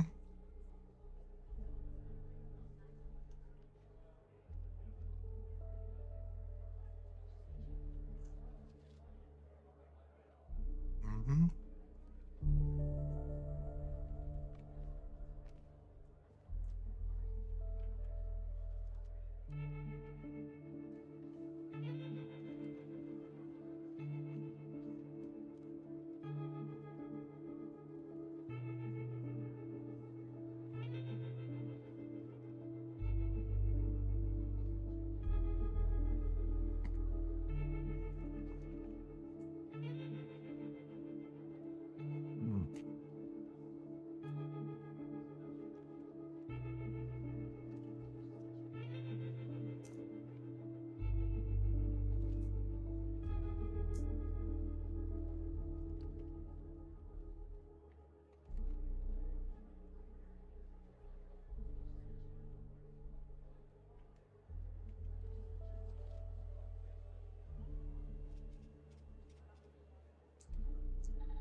I like this.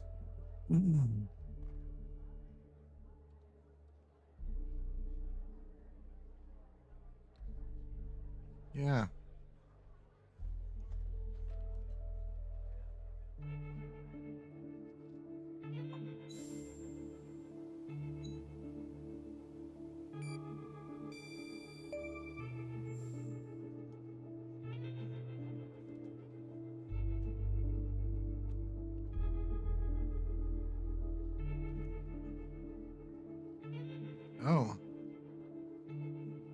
I was.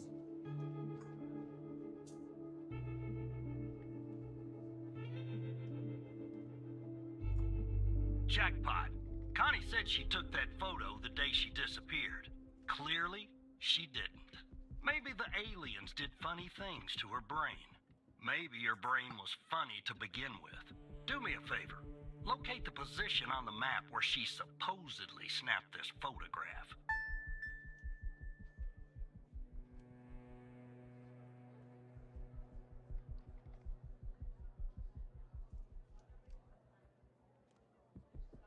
That's the thing.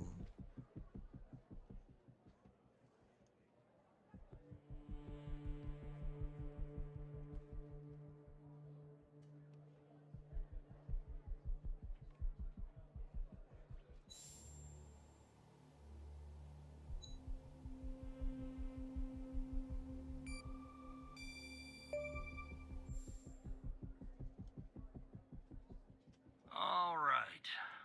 I'll check this spot out. Guess I gotta do a little hiking. Probably sweat my goddamn balls.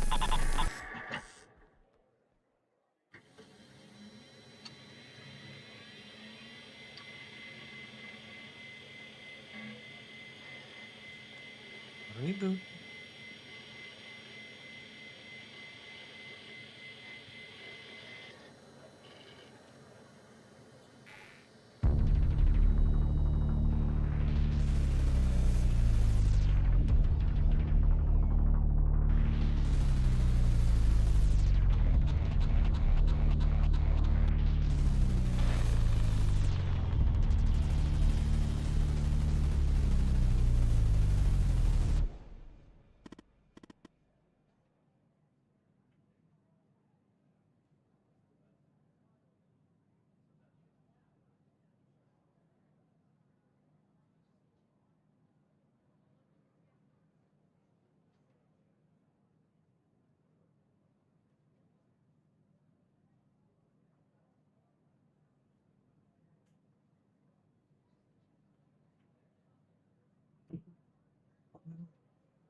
It's been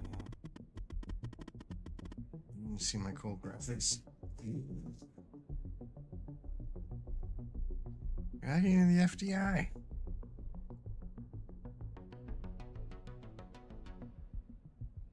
What do you want? It's simple. I want the truth.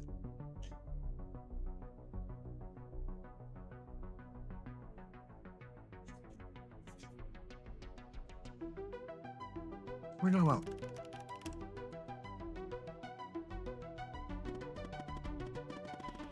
I'll show you something. Remember the list found on Virginia's?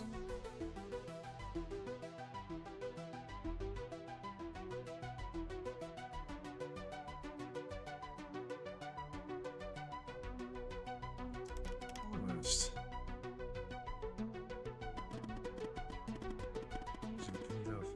Scene.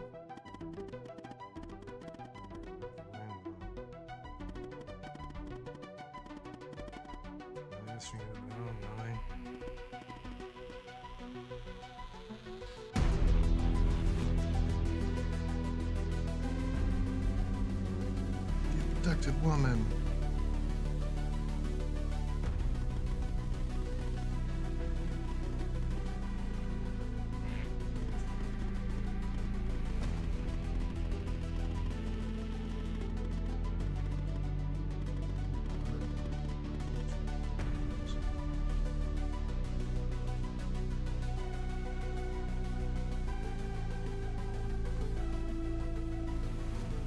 Nothing else.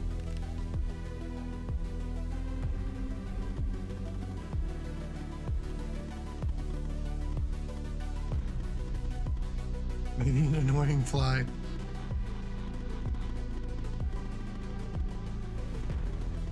I need something.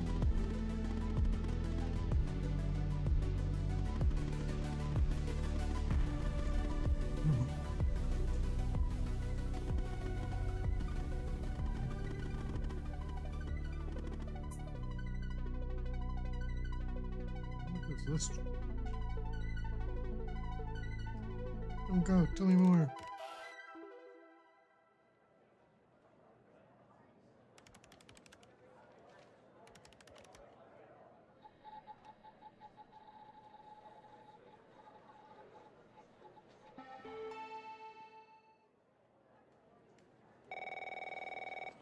God damn it. Operator Tanner, are you there? Agent Walker told me that your connection was suddenly cut. And when I tried to contact you, you were offline. What happened? Jesus Christ. I see. I'll have IT look into that at once. The second shift of operators has arrived. You can go home now, Tanner. See you tomorrow. And don't be late. See you tomorrow. Supervisor Skinner.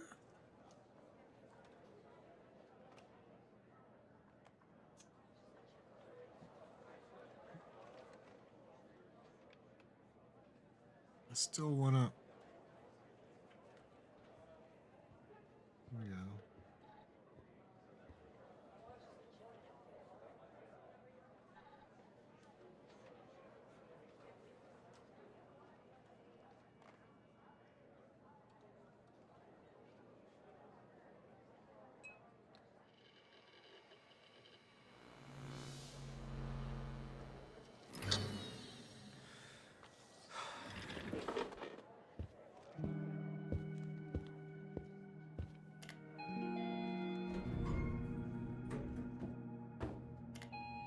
Wrong button.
Gotta shut some names and I search some names and I accidentally did the shutdown. Oh, there are 3 lights.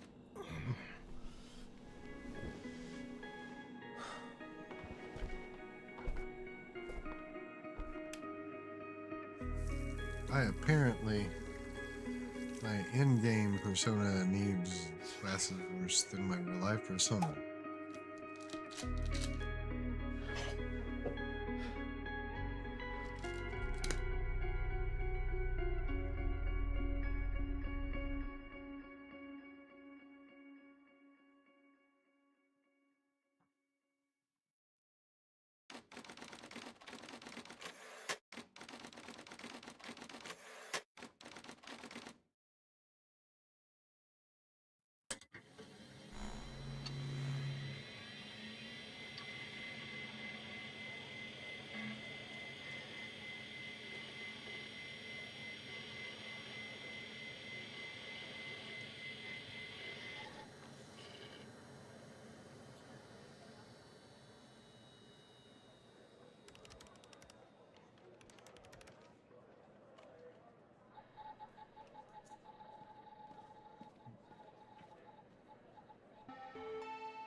Hey, pal. What so, the f- tell me, how'd day number 1 at the FDI go?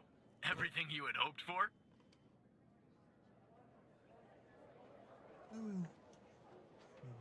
Yeah, well, I wouldn't worry about him. Xavier doesn't even like his own mother.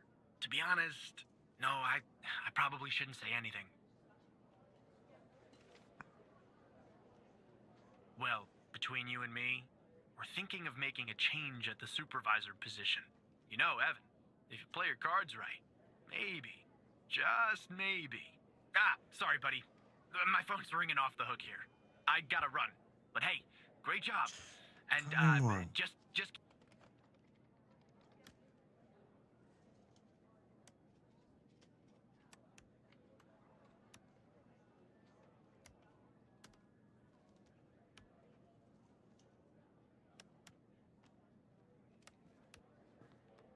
keep plugging away, okay? I'm proud of you, Evan.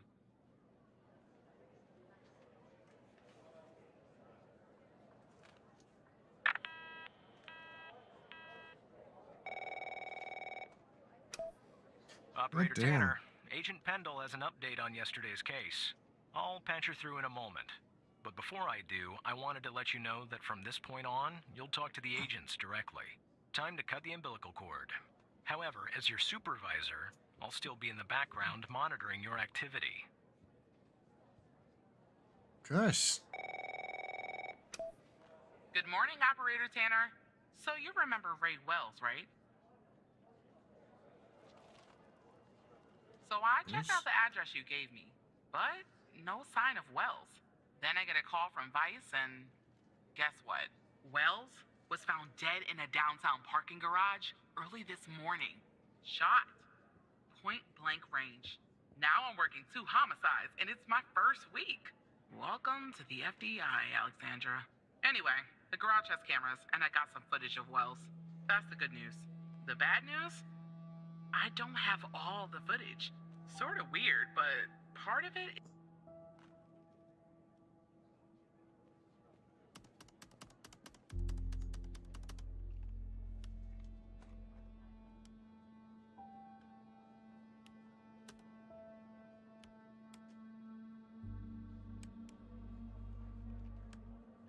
is missing.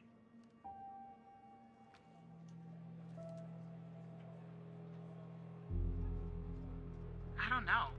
Looks that way, doesn't it? I don't put much stock into conspiracies, but the timing is definitely suspicious. Anyway, think you could take a look? I'm looking for anything that's different between the first and second half of the surveillance footage. Apart from Wells ending up dead and the blood splatter on the pillar, sorry for the vivid details.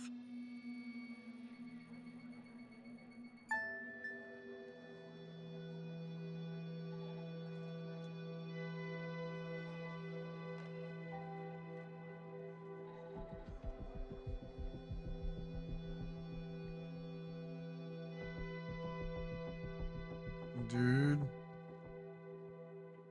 Eh. Shit goes wonky. And he's dead.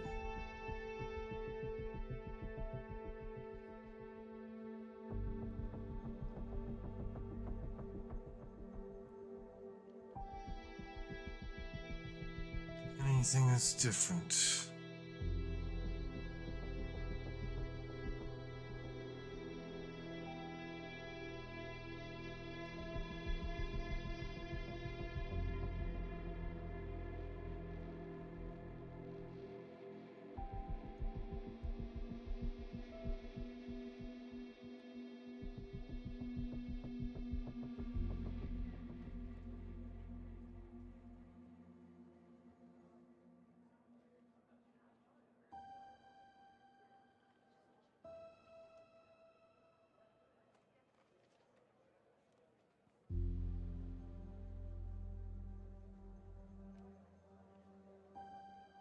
Aside from the blood on the pillar.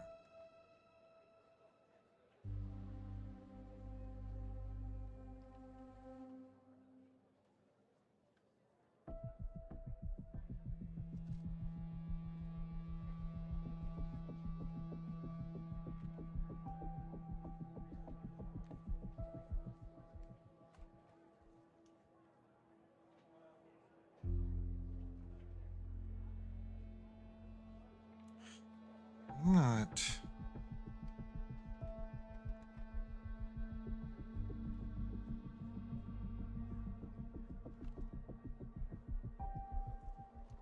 Whoa. Oh my god, I was getting ready to make there are 4 lights joke. Oh my god, it goes from 4 lights to 3 lights.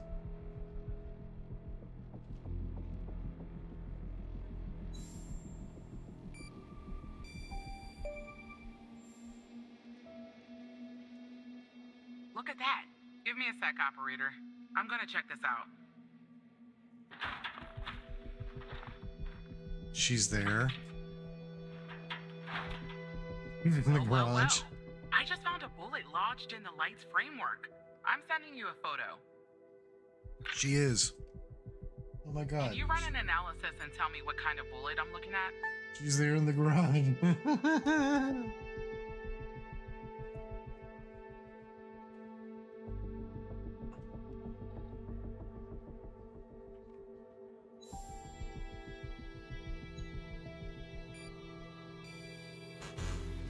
That's What? the photo I sent you of the bullet, operator.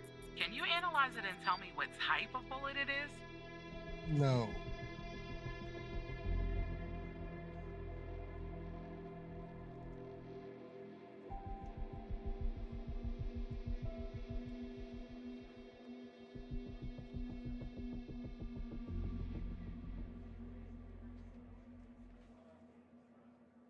Oh, this bullet is a 45 AC.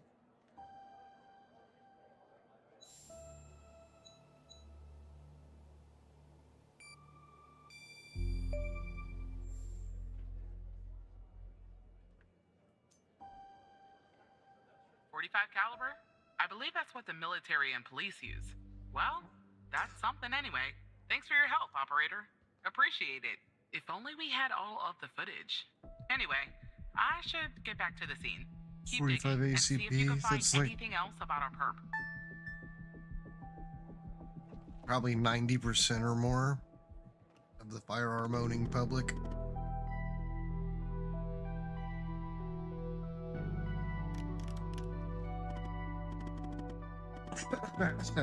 No, not you.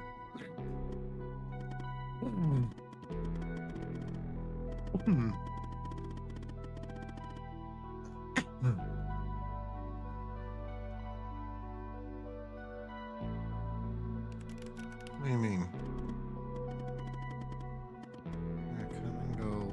You, me, and the FDI. You just don't know it yet. So, here's what I'm going to do. I'll help you with the Wells case. But you have to help me later when I ask for it. Do we have ourselves a deal?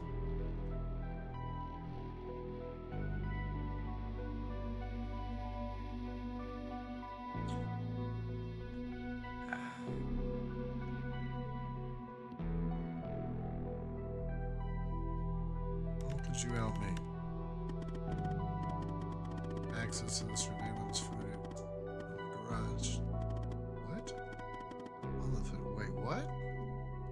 How'd you get it? I don't have time to go into the technical details. I mean, I kind of would.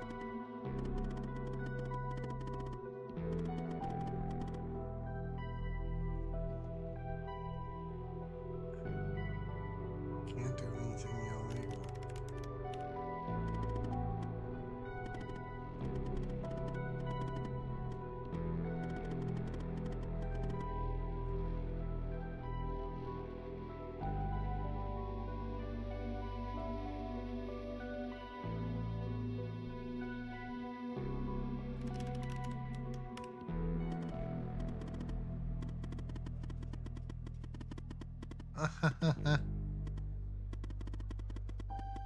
What I'll do is I'll go ahead and put this big, juicy missing part back in. You can watch it and solve this crime. I'll help you if you help me. Won't this look suspicious? If somebody asks how you got the missing footage, just say the analysis software restored it. It's supposed to be cutting edge anyway, right? No? Do we have ourselves a deal? Fine, whatever. I need you to say it, Evan. Say, we have a deal, Hal. We have a deal, Hal.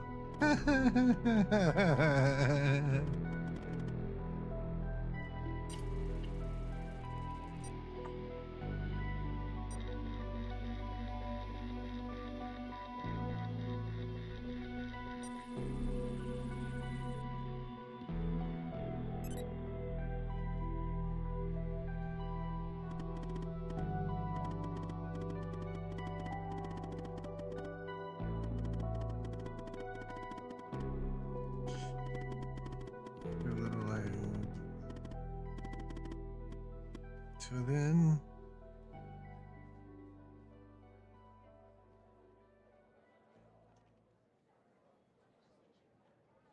okay.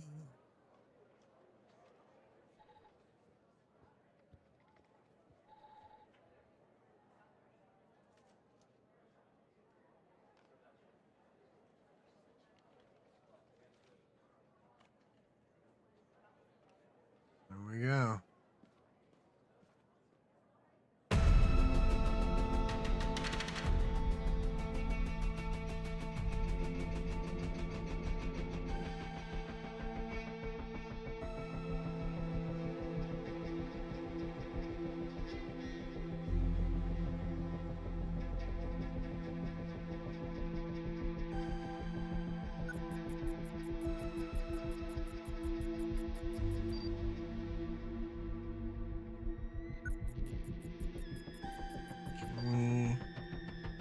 Oh shit. I see that you ran the facial recognition software, and 0 matches turned up, operator. That's unusual. In fact, it shouldn't even be possible. Our FDI databases are exhaustive. I'll flag this issue for later, but go ahead and share the image with Agent Pendle.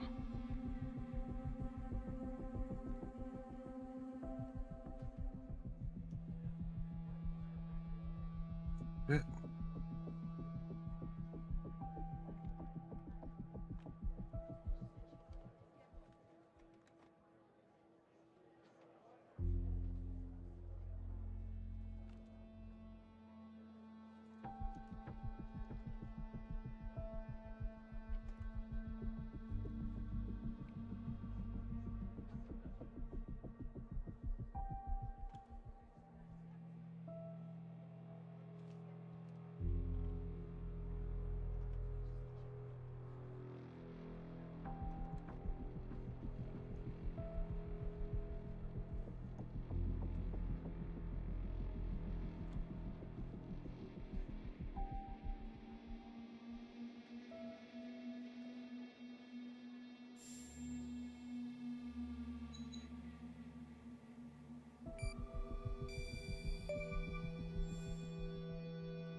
Wait, I don't understand. How did you get this?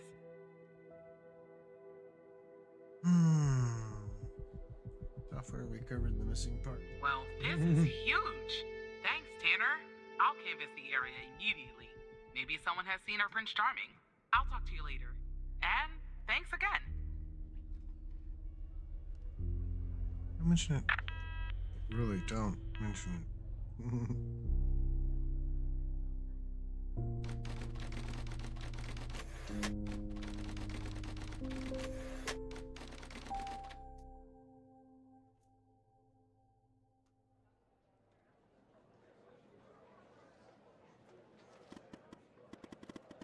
No, how about that? Oh, shit.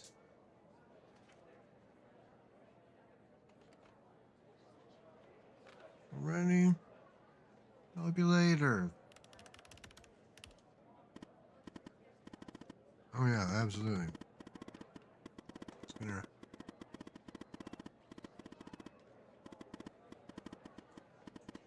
What? You wouldn't dare.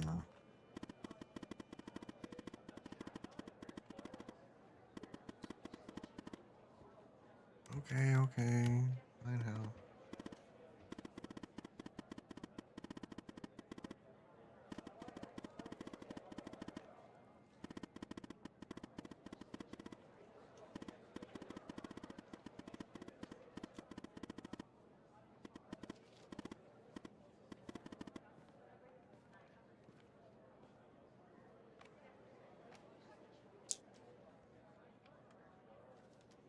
first.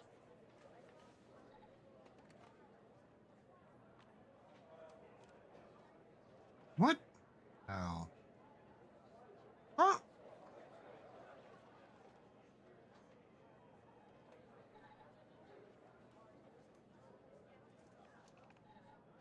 I feel like I should keep that open. Okay.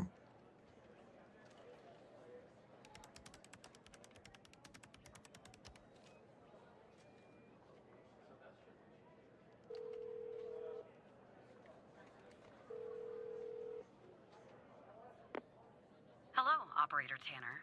Hal told me that you'd be calling. No. Okay. I got a choice. Look, I get it. Hal can be a world-class pain. Okay, I'll try to keep this short. About a month ago, I started working on a missing persons case. A woman reported that her husband had been gone for over 48 hours. Almost right away, the case felt different. Red tape all over the place. An unusual lack of cooperation from my superiors and colleagues. Unanswered calls. Suddenly, the FBI felt like the most incompetent department in the country. After an almost endless game of phone tag, I finally managed to get an appointment with a superior. The plan was to sit down and talk about the case first thing Monday morning. That Sunday night, I'm awoken by a phone call. The woman's apartment has burned to the ground. And the woman, Nice. what's left of her anyway, has been found dead in the ashes. Yikes. That sounds a little strange. Well, it gets worse. So I started looking into the fire, of course. I couldn't help myself. Plus, I felt like I owed it to Mia. That was the woman's name. Mia Cole. Anyway, it wasn't long before my superiors found out and pressured me to stop.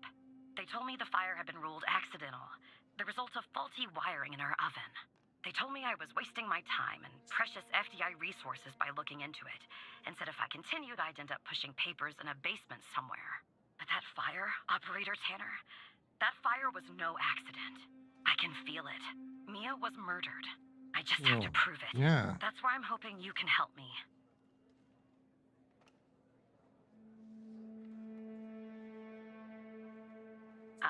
I'm sorry, but I can't really go into that. Not now, anyway. You just have to trust me. Go ahead and search them in the Human DB. The husband's name is Sasha. Sasha and Mia Cole. Please.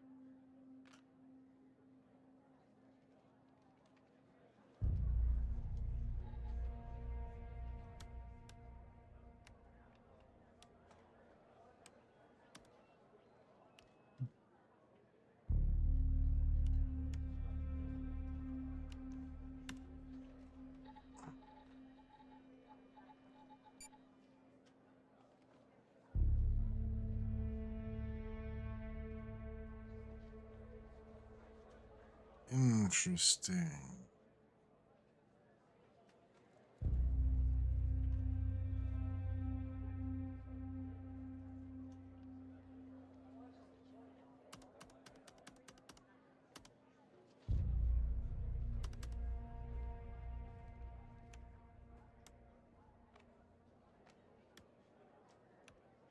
Whoop.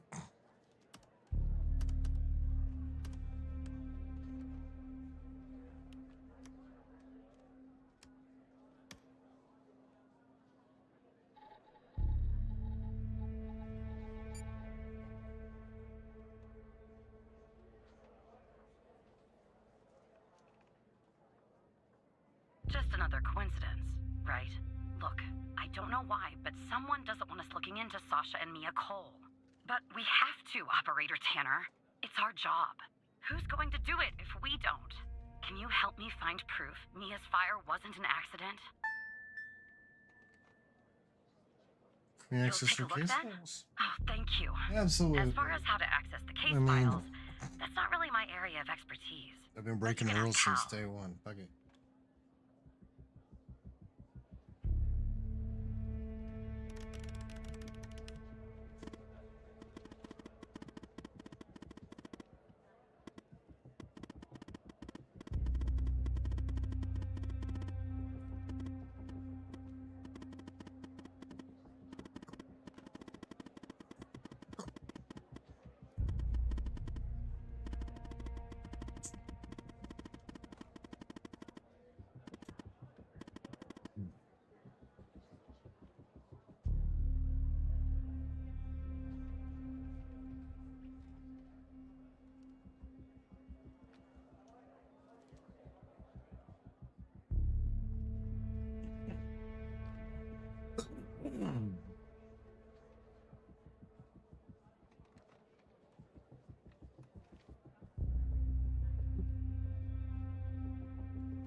blah, blah, blah, blah.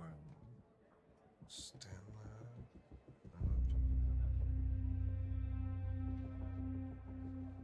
FL.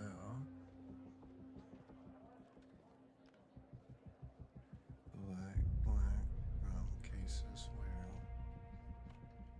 ID equals. Oh, there we go. 9XQ. That one. Despite being, well, a thorn in the side, you have to admit Hal gets results. Okay, fine. Winners and modified. Uh-oh. Death caused by accident from my friend. It was successfully contained by 3 to 12. Duration of the fire minimal. Evidence remained the same. Information when the autopsy revealed no anomaly, including the cause of death. Fire and other signs of physical trauma was found. And for sentence were evident in the home aligning with my fire response team's report, including the fire originated from faulty wiring in the oven. No way. No way. No. No, no, no, no, no.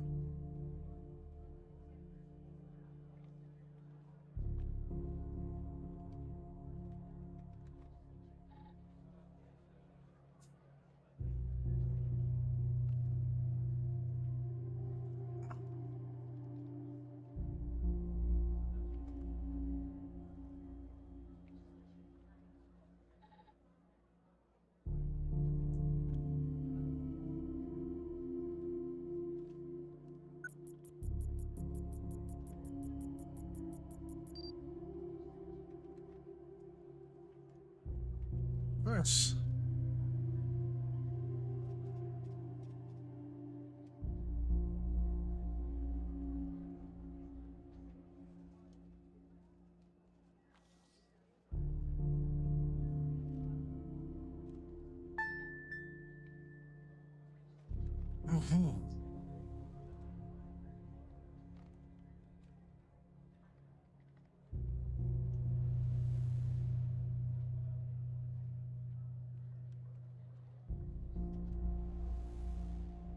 Oh man.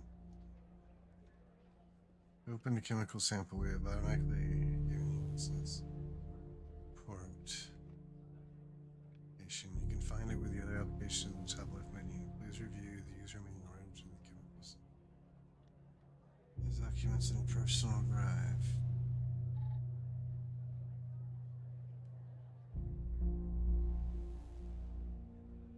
Open the sample and put the appropriate settings using the formulas found thereafter. Start the analysis process.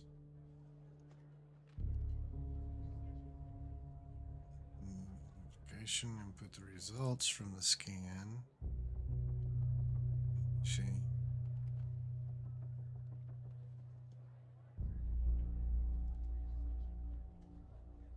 Oh, okay.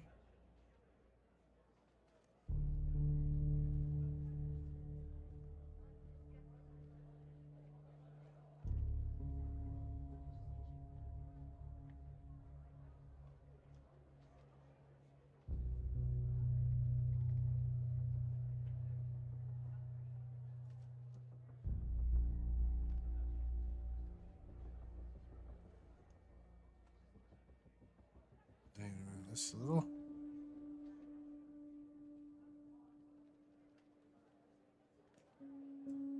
Can't move it. Okay. So.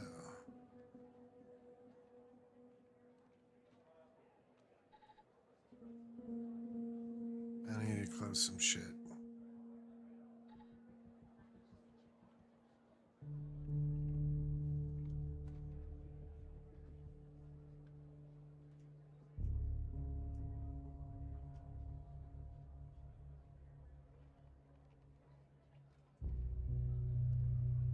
For solid, some shields organic.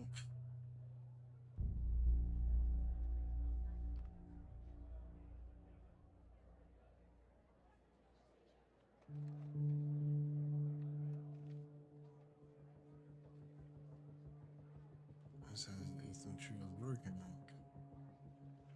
Oh, okay.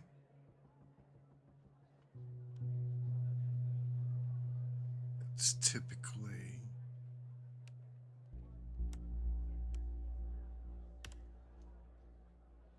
because it's non-organic.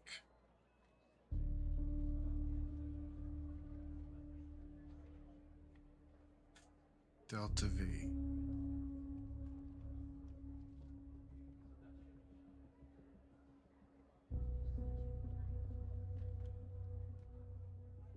There's just non-organic. For an organic sample, for non-organic sample weight in gram times 100.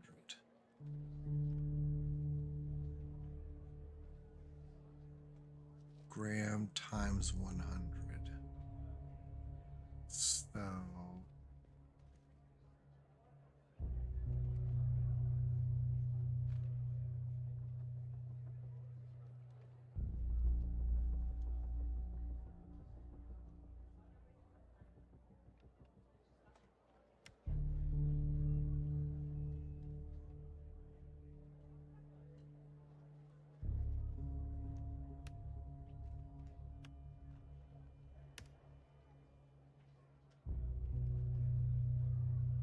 threshold.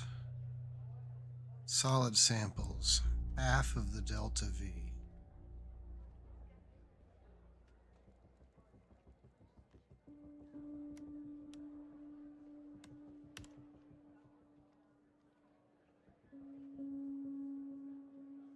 The default value of the matrix size is 5. Using an older version of the chem scan, version 1.03 or lower, you must set the matrix size to 4. 3 or lower. It is not. It is 1.04.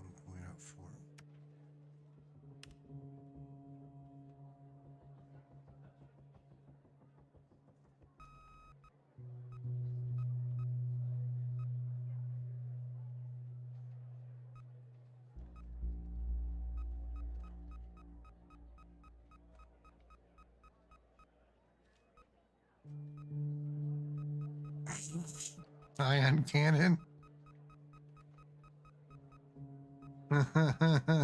Fucking ion cannon.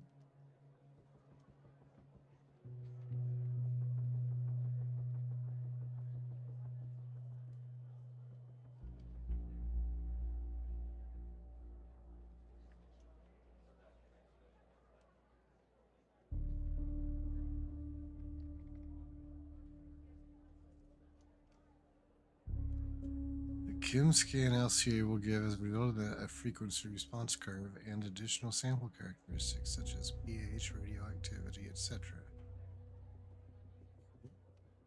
These are going to be used by the CLSA. Open and input pH. That composition. It must be entered from the highest to lowest intensity spike. Oh, okay. In that order. There must be between 1 and 5 spikes that are higher than the threshold. Use the mouse. Okay. Okay.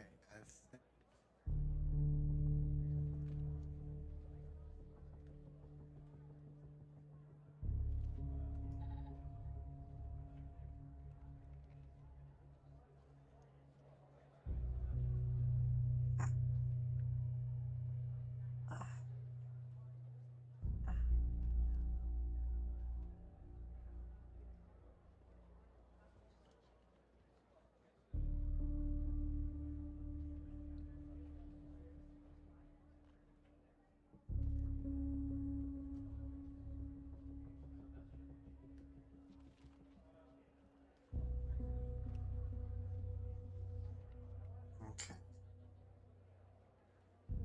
So, my CCVT is 901.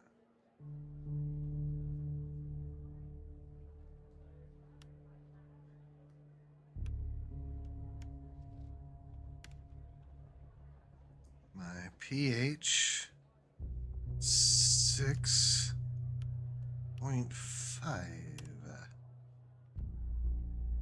Okay, now I need at least 3 frequencies. And it has to be the peaks in order.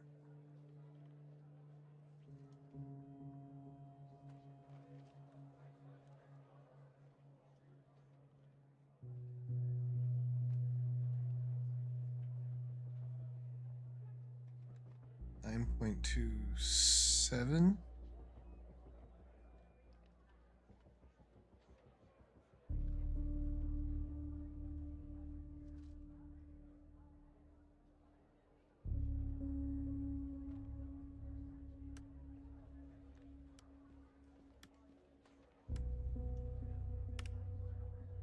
.27. And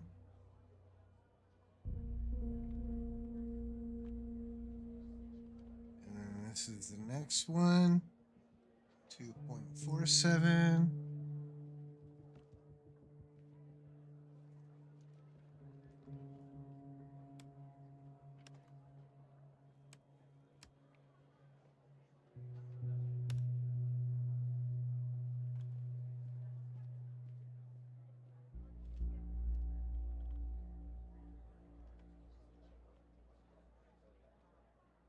And this is the next one.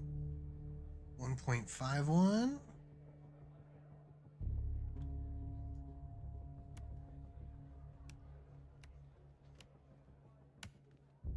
And then I've actually got a fourth one.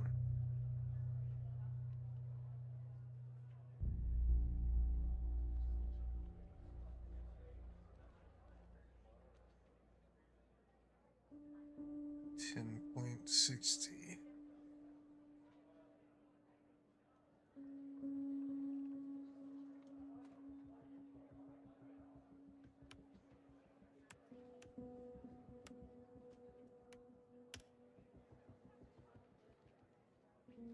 That is so weird.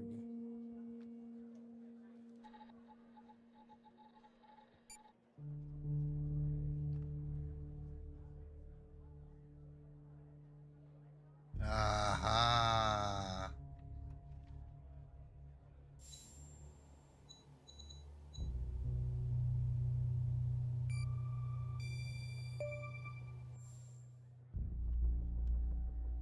I knew it. Faulty wiring my... You know what. This was no Yes. accident. Your Someone started this boo. fire and Hey. killed Mia. But why? Beautiful booty. I can't see it. I just know it's a good booty because it's a booty, and booties is good. Maybe I'll end up at a desk in a dark basement somewhere, but I'm going to keep digging into this. It matters to me.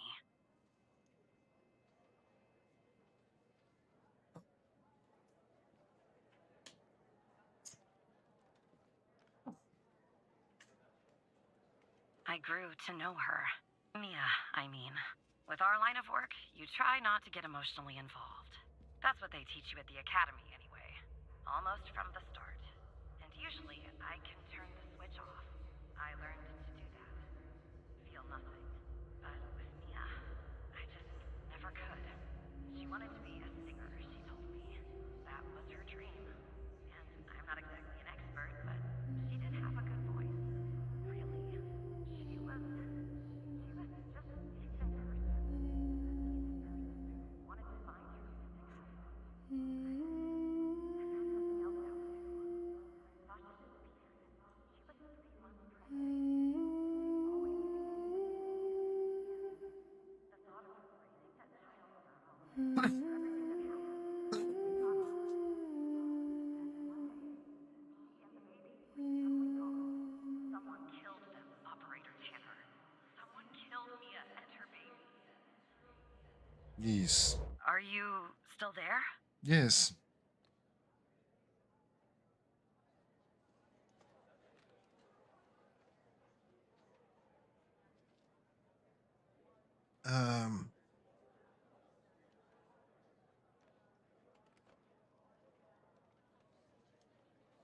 Oh. Anyway, thanks, Operator. Because of you, I finally have proof. Knowing Hal, well, as much as someone can know Hal, I have a feeling this won't be the last time you and me work together.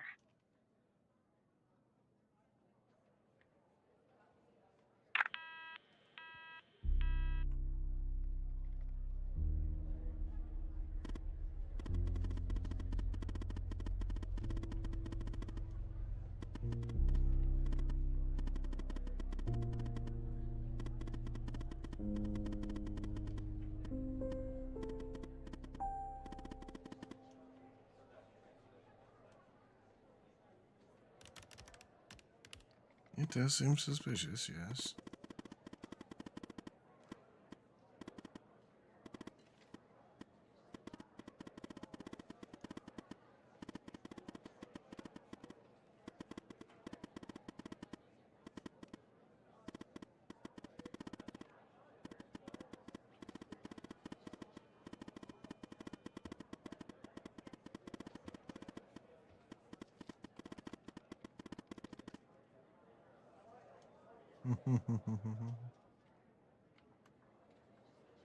Make my life a living hell.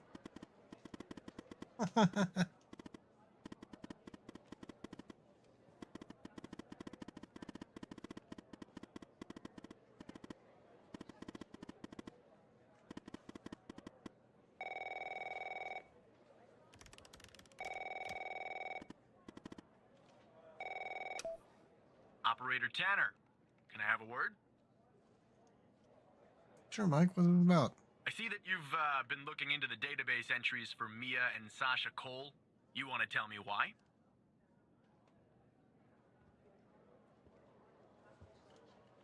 I wanted to catch up on the case. I see.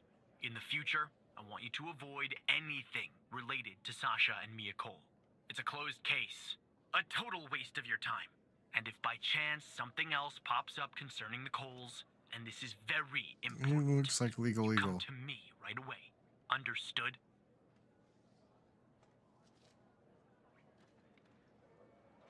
What's the big deal about them? Oh, there's no deal, Evan. It's just highly confidential, classified, and way above your pay grade. I'm sure you understand. I understand, Director Trench. I'll talk to you later.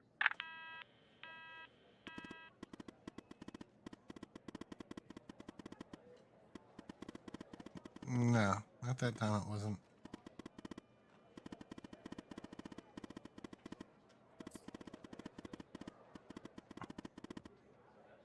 You have penis. I used to work. Oh.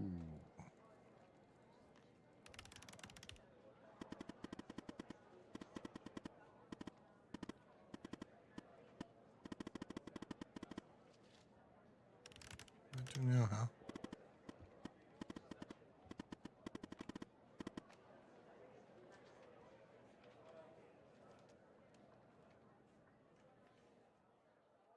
I need more coffee.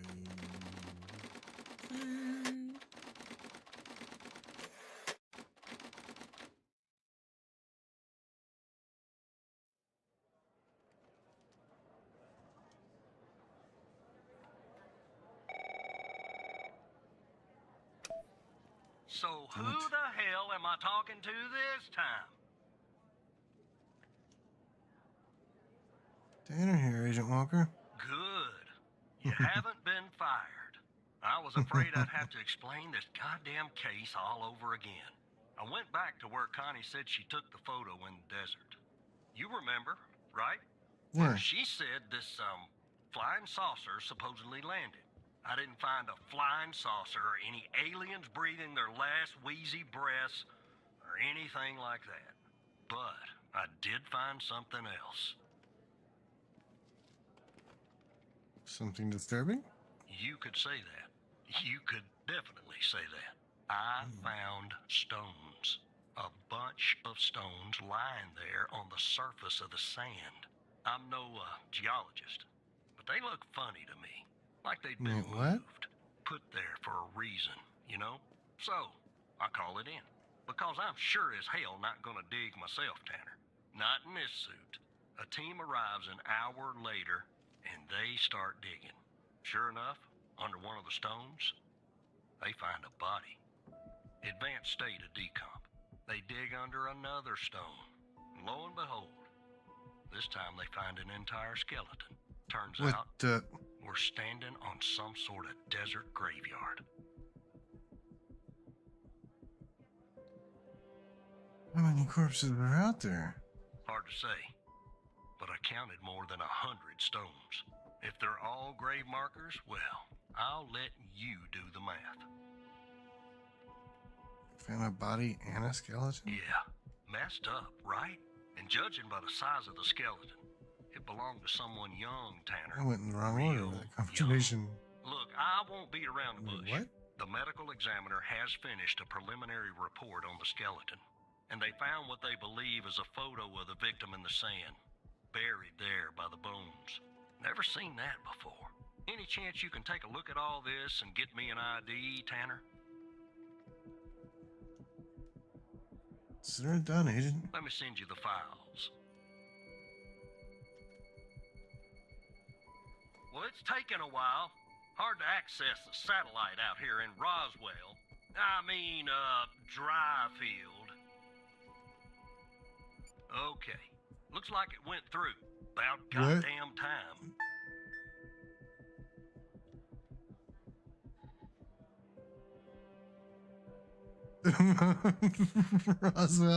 Dryfield.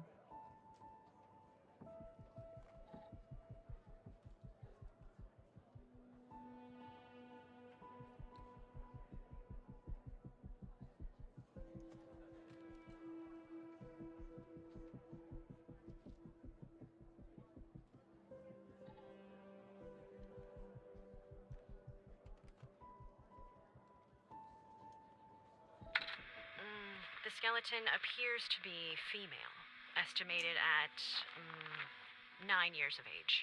Starting the examination now. Initial observations show well-preserved and intact bones. No visible signs of trauma or damage. The subject is missing her left incisor. The rest of the dentition looks good. No decay or disease is present. Moving on. Here's something interesting.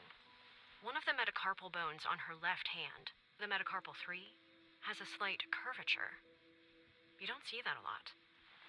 So, to summarize, the subject appears to have been a female, approximately 9 years of age, with a missing left incisor tooth and a slight curvature in the metacarpal 3 in her left hand.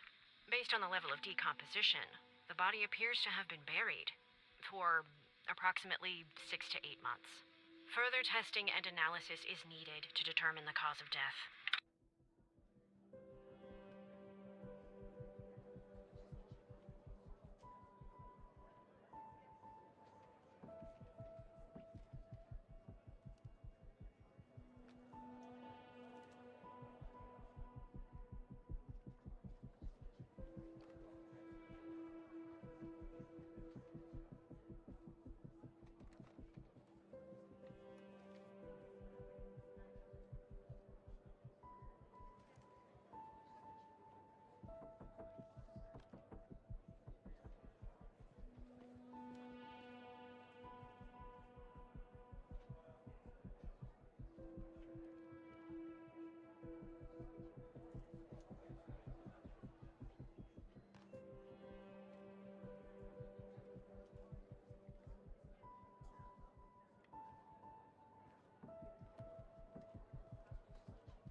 really see successful second trip. Bounced out, you know, and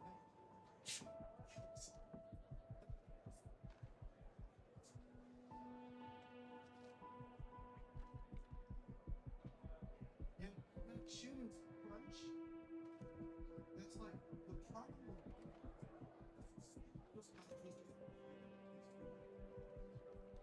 It was snowing. The wind was blowing that direction, so the flow drifted to this direction. That's why the drivable part was on the other side. Because the snow wasn't.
They're like, I just want some regular rice.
Warehouse 13 did the same thing.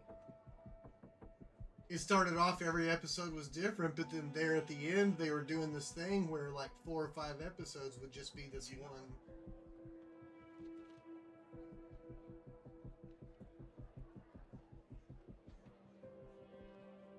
Yeah.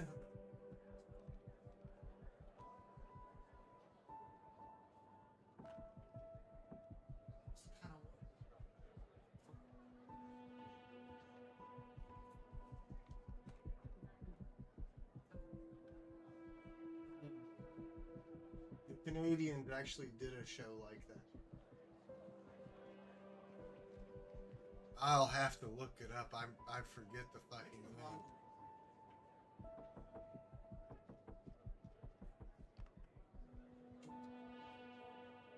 Oh yeah,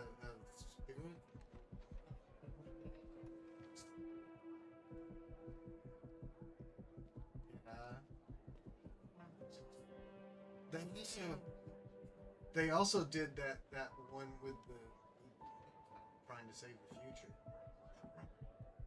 I forget what that one was called. But they did a lot of shit that Neil and Blue loved too. That's a shit.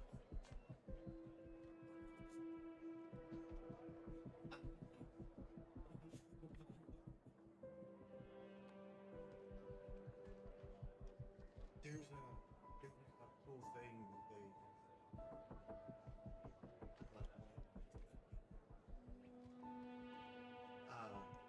you can go on there and click and go through all the episodes in sequence of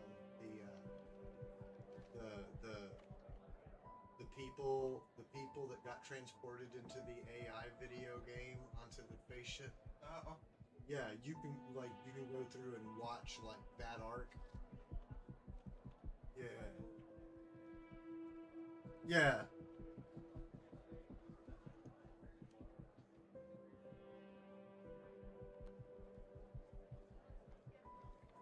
I still need to catch up.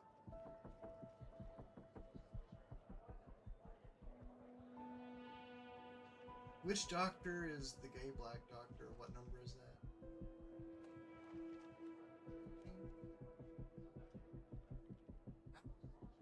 I need to watch his stuff.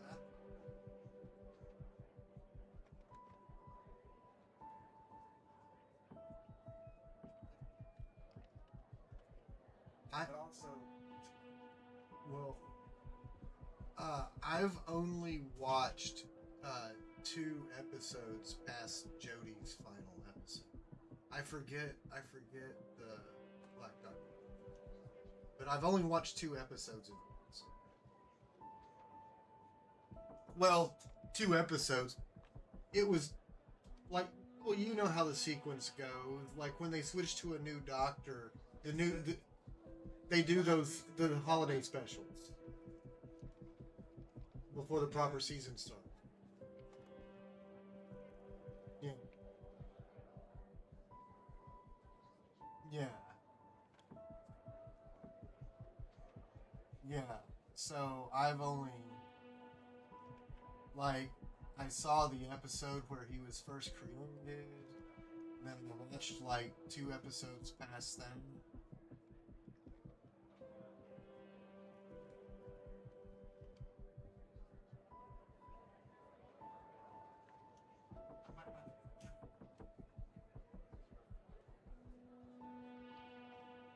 Tennant was my favorite doctor.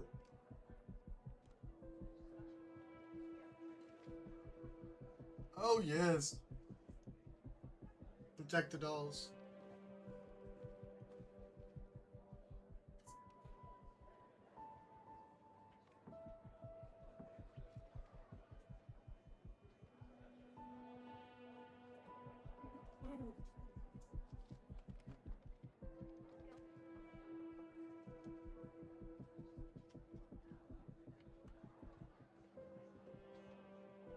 Oh yes. Yeah.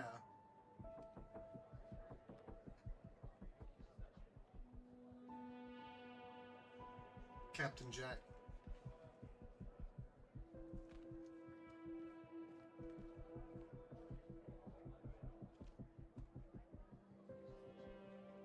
Oh, the dude with the buzz head? Yeah. Yeah, well, he was the first Doctor of the resurrection of the series. Yeah, 9? I think he was 9?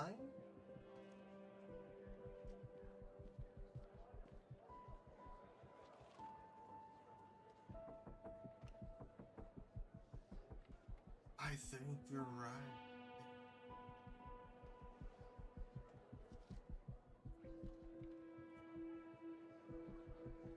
I think Matt was 12. I think you're right. So that would make Jody 14, and that would make this last guy 15. But I do know this. I accidentally ran across a spoiler that made it look like they're bringing Tennant back.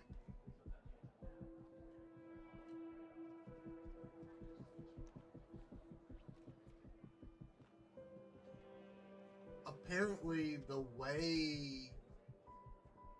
way his final episode ends, Tennant comes back, or there's something that alludes to Tennant coming back, something to that effect.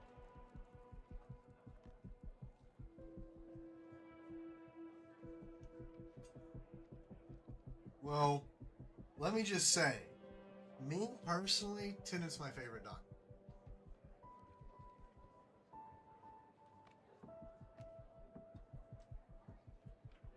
I always liked Doctor Who. Tennant got me to love Doctor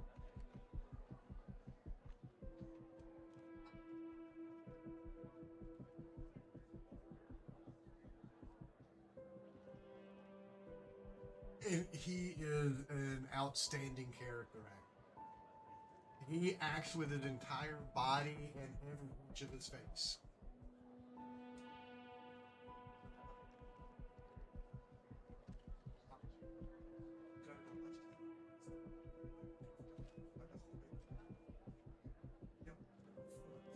Personally, when I heard they were doing a new Willy Wonka movie, I was like, oh my god. It would have been way better than Johnny Depp, unless maybe he saw the script and turned it down. But imagine him as Willy Wonka. Perfect, right?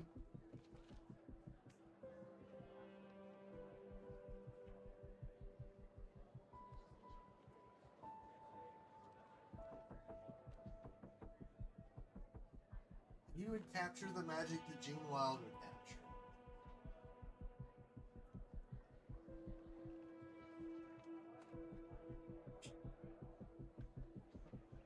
And he can dance.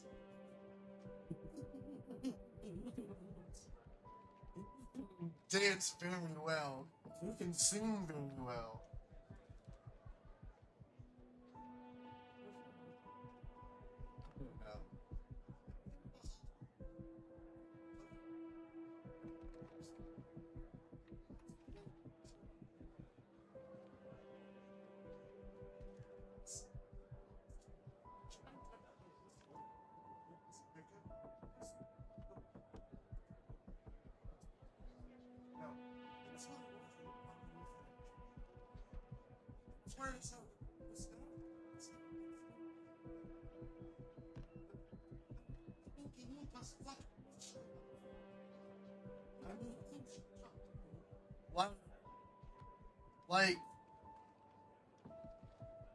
Like if A24 did Willy Wonka.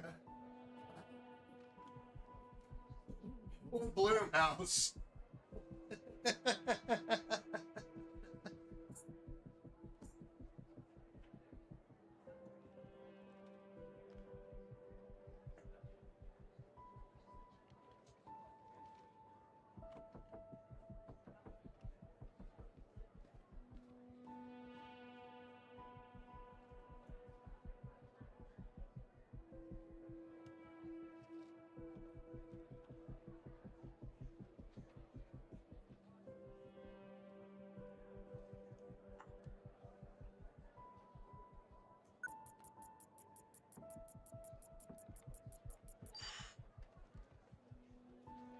What?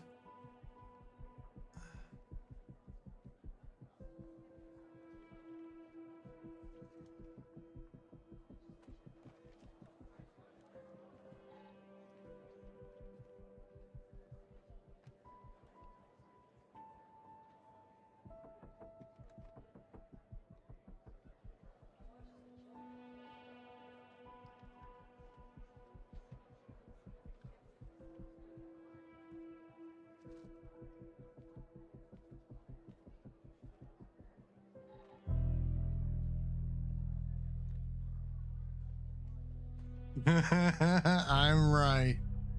You could tell by the music. Henry Jenkins.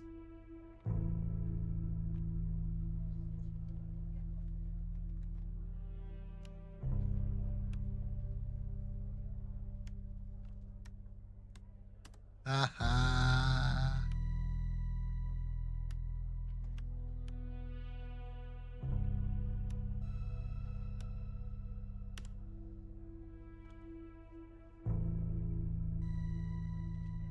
Really?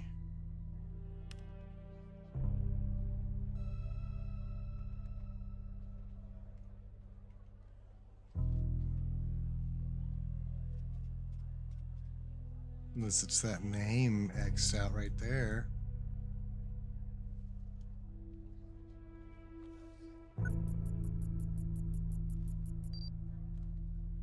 Welcome to the facility, Gabby. You're in good hands now. Sincerely, Dr. Jenkins.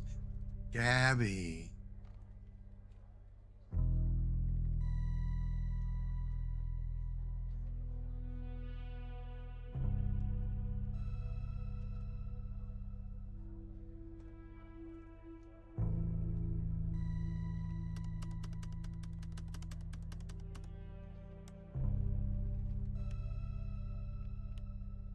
Oops.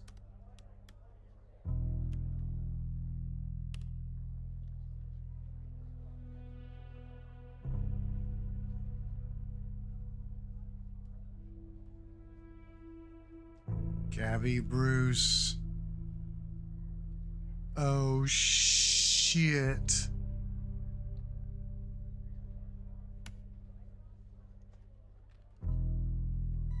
Gabby Bruce and Gabby Mills. Oh, shit.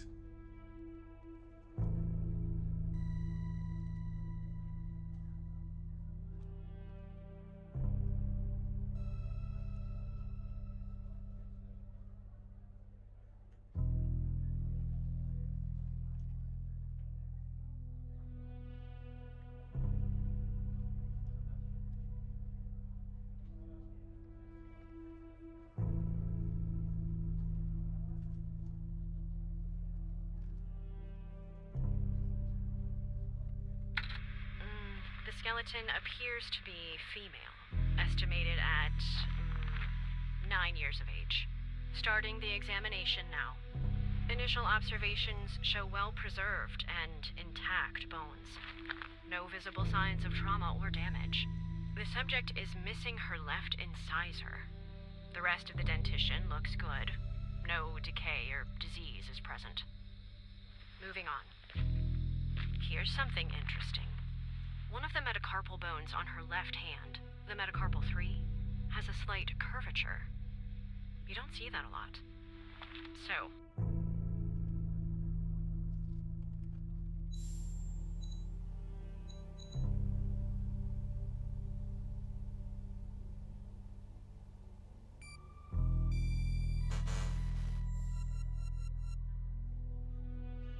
to summarize, the subject appears to have been a female. Approximately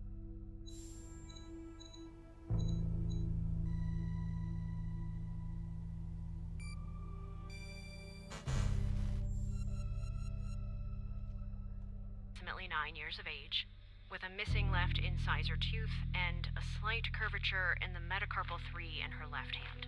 Based on the level of decomposition, the body appears to have been buried for approximately 6 to 8 months.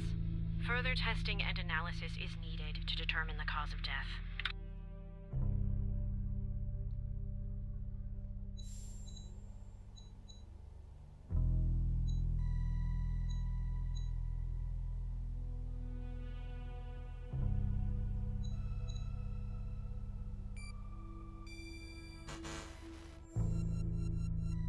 What the hell?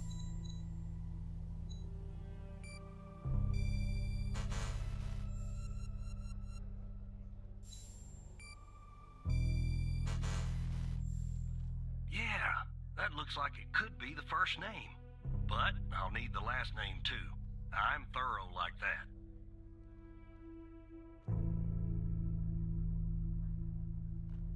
Oh my god.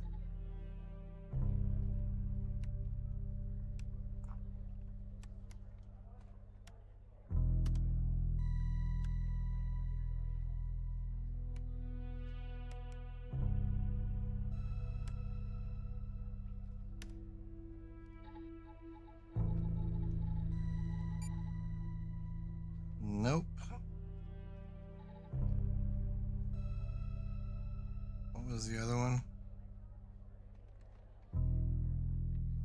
Gabby Bruce. Okay.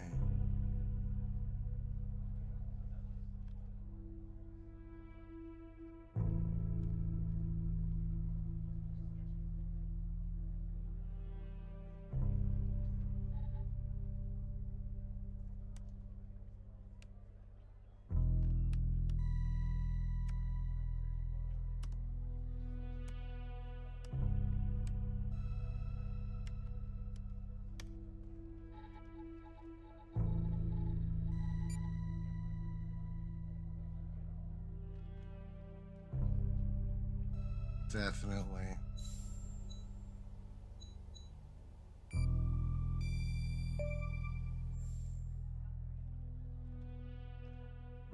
How did you find this, Tanner? Just when you think this case can't get any weirder, that's exactly what it does. But I need concrete proof it's her. Got anything else in your bag of tricks? Yes.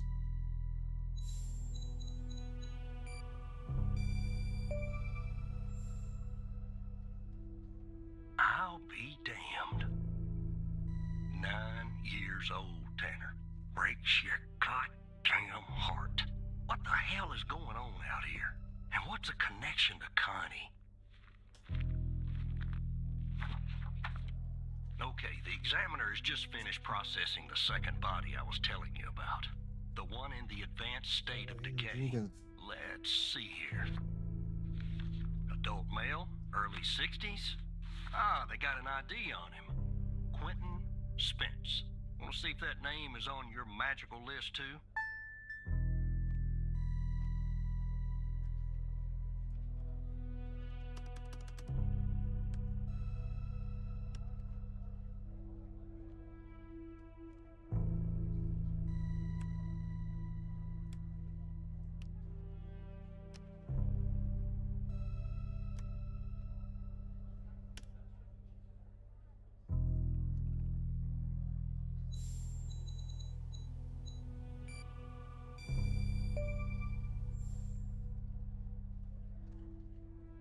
So there's definitely a link.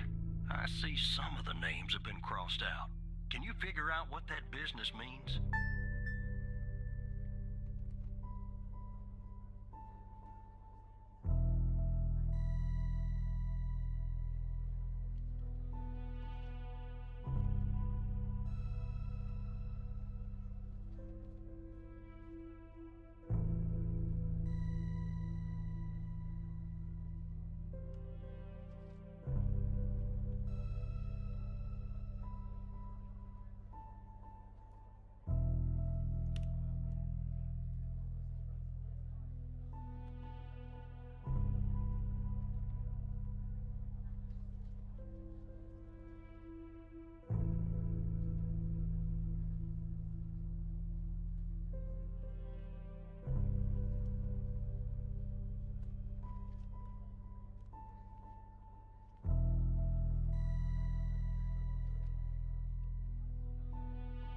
How do I?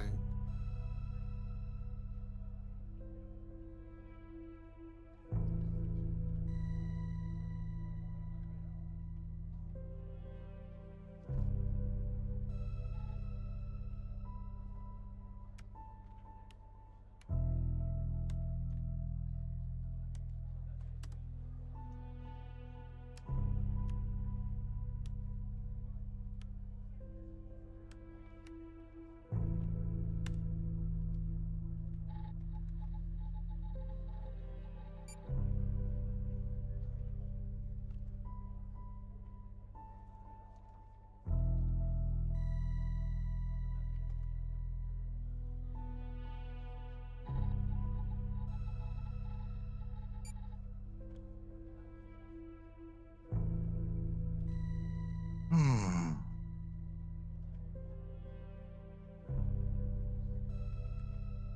Oh, positive?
truth.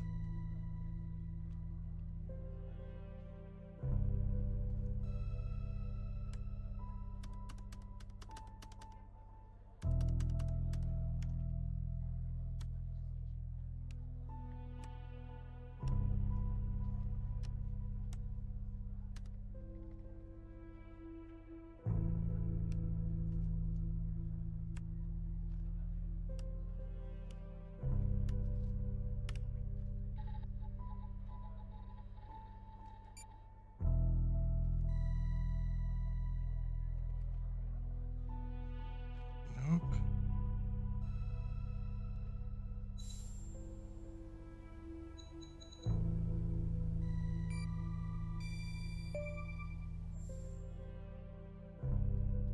Looks to be about 100 names like that. That number matches the stones. God damn. And if I was a gambling man, I'd say the circled persons are still alive. Like our Connie. There's something else about Spence, Tanner. What's They that? found him buried in a lab coat with some, you're never gonna guess, floppy disk sewn into one of the pockets. Remember what I said about this case getting weirder and weirder? Now the second disk password protected. Open that second floppy disk and give me an address tied to Spence. Something I can look into. I'm getting a little restless with you doing all the work. The operator program. Oh, I'm sending everything your way.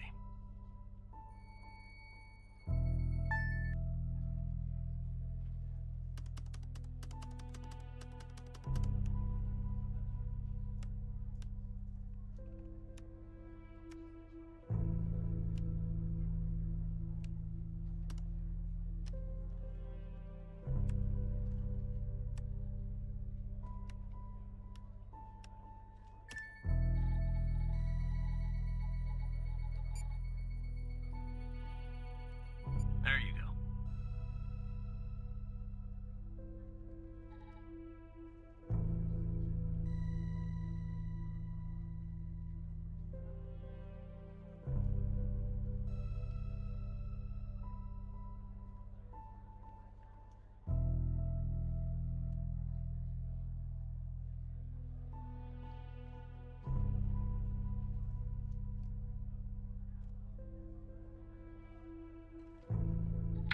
Autopsy report of a male, approximately late 50s, early 60s. Initial observations show no sign of trauma or blunt force injury, similar to the first remains found. The decedent appears to be wearing some kind of lab coat. Starting the external examination now. Excellent dentition. The decedent is wearing some kind of badge. Let me put this to the side.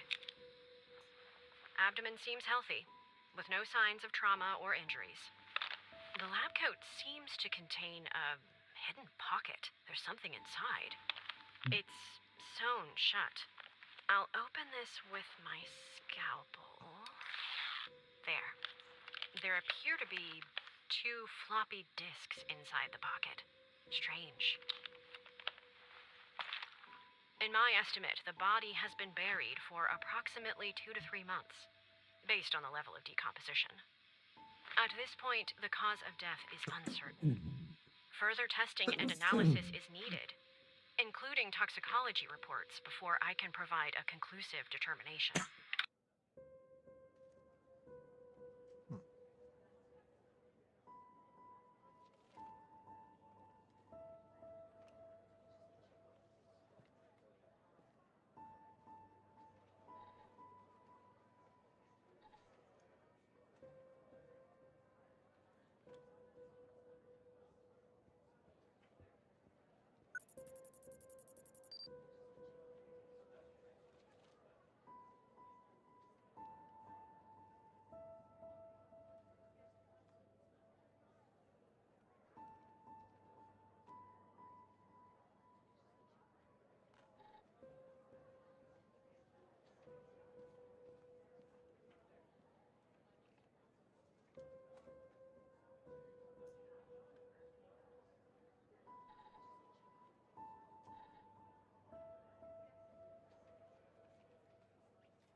Evolving FMP 1138.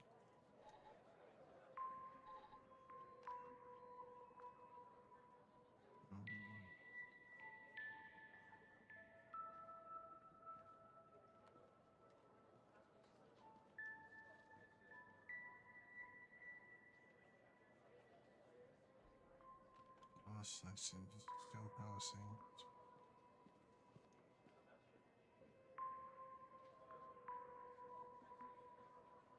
Let's see.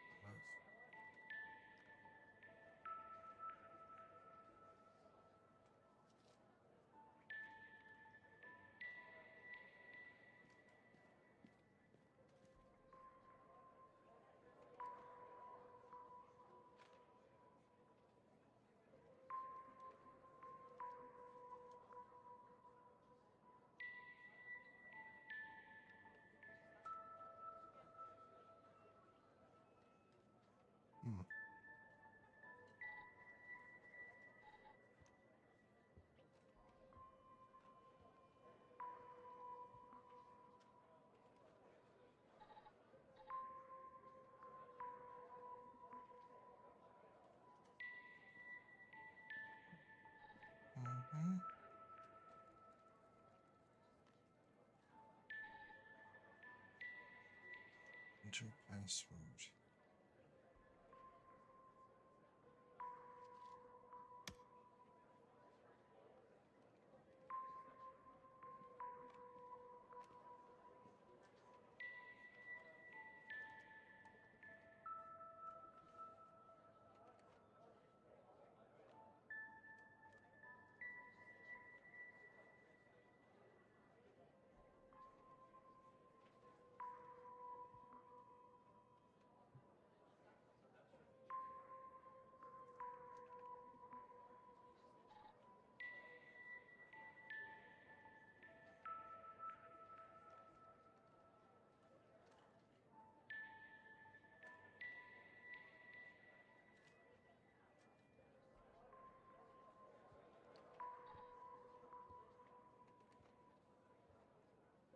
Synapse.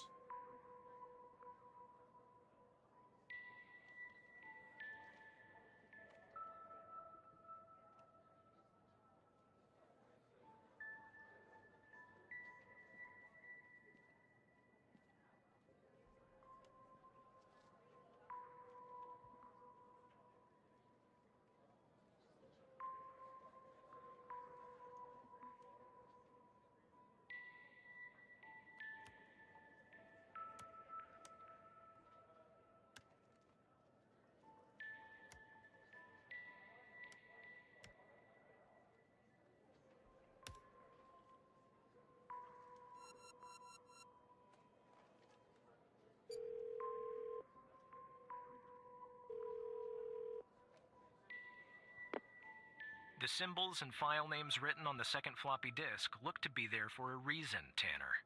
I suggest checking those two files for clues about the password. Focusing on the symbols. Maybe keep those two files open and see if you can do something with them.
Oh. Wait a minute.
No, there's no.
key and lock icons, operator.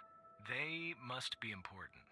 I suggest you combine them to reproduce the schematics on the second floppy disk.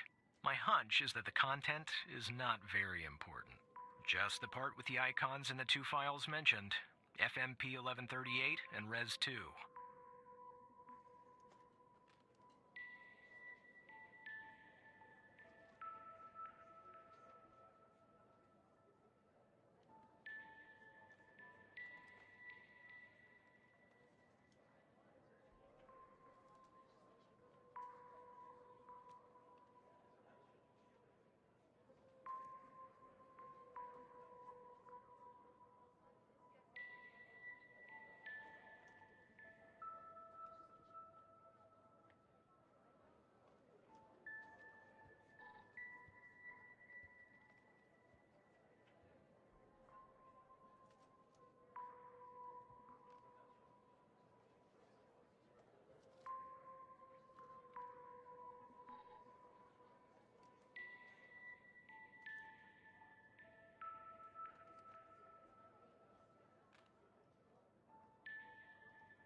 your operator head, but that was actually somewhat impressive, Tanner. The address you sent, it's not far from here. I'll check it out first thing in the morning. Tonight, I think I'll help the team exhume the rest of these bodies. Screw the suit. God help us, Tanner. God help every single one of us.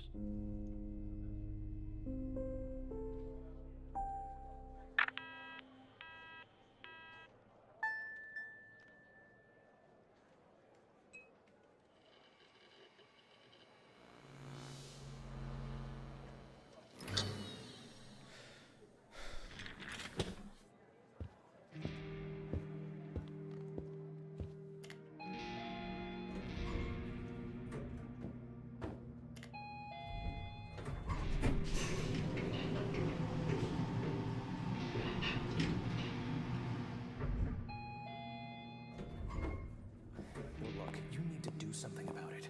He's poking around, asking too many questions. He's going to expose us all if you don't rein him in. Yes, his shift is over. Yes. All right. Fine. We'll talk later. Bye.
Blur effect's killing me. Blur effect is killing me.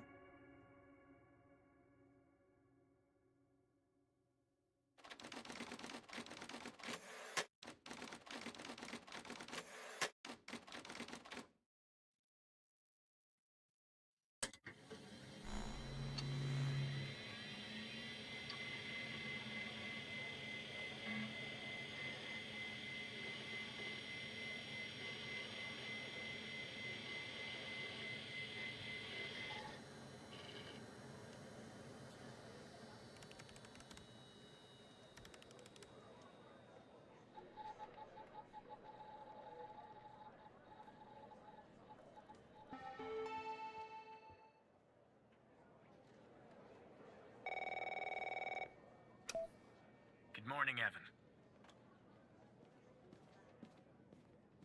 Look, about yesterday, this business with the coal files. Sorry if I came down on you a little hard, buddy. It's just that I know you have what it takes to rise in this place, Evan. Become a supervisor. Hell, maybe even replace me one day. But I can't protect you if you start poking around in the wrong places. Okay?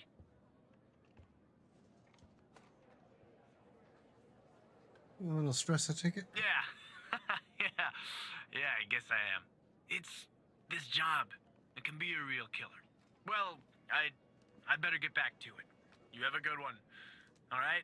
Again, I can't tell you how happy I am to have you here at the operator program, Evan. That way, I can keep a close eye on you, can't I? Let's grab a beer later this week, all right? Once everything calms down in the madhouse.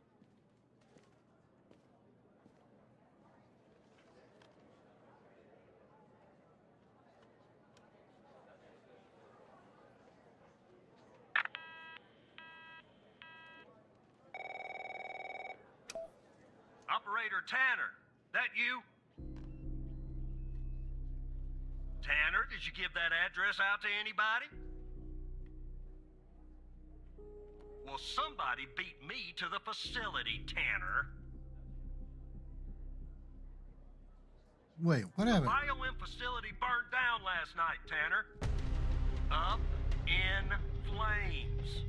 And if you didn't give the address out, someone else did. Looks like we got ourselves a mole goddamn operator program. Well, an investigative team came before me and logged the remaining evidence back at the department. But I can't access it directly.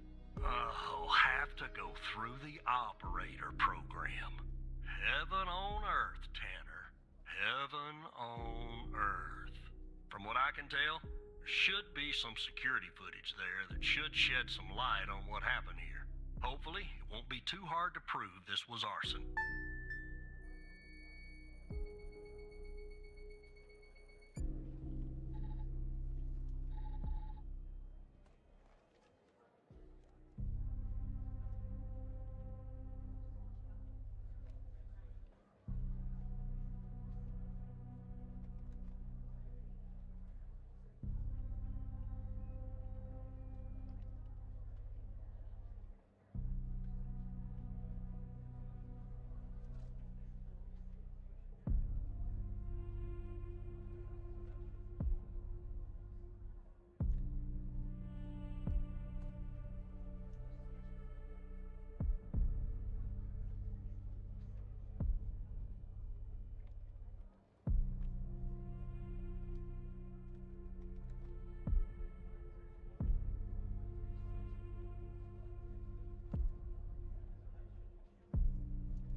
Dude is going to come out without a case or whatever you're in.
Gas can.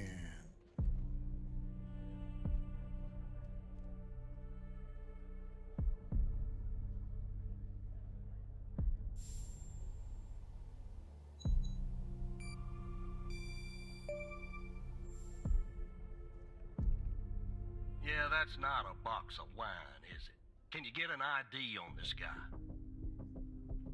Would have been too easy, huh? I'd like to get in the facility. Take a look around. Good Lord willing, the roof won't collapse on me. But I need a code for the door. You see where I'm going with this, Tanner?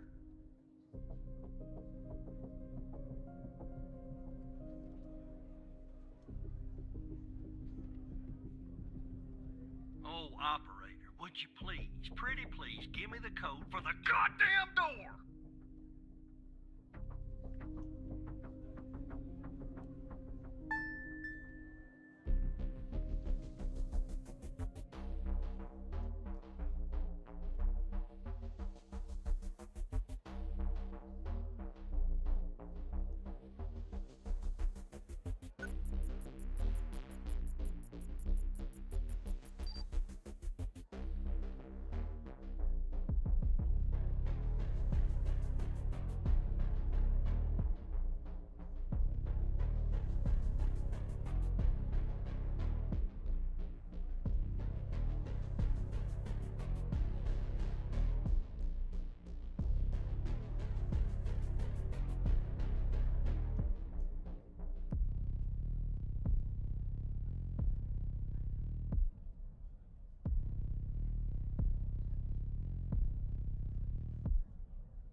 me see if this works.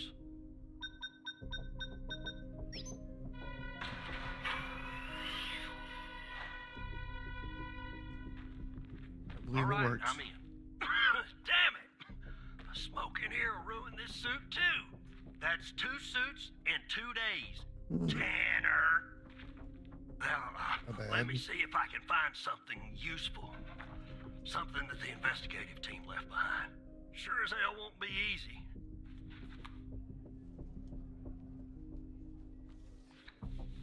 Because this place is just about burnt to a crisp. I don't know what went on here. But if you ask me, it's a pretty elaborate security system for a medical facility.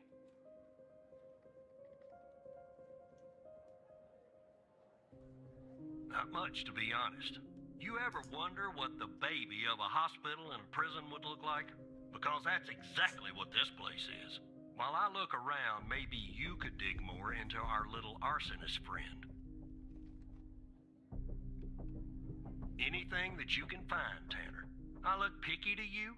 An ID. A link to another case. His favorite flavor of ice cream. Just give me something, all right?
fellow.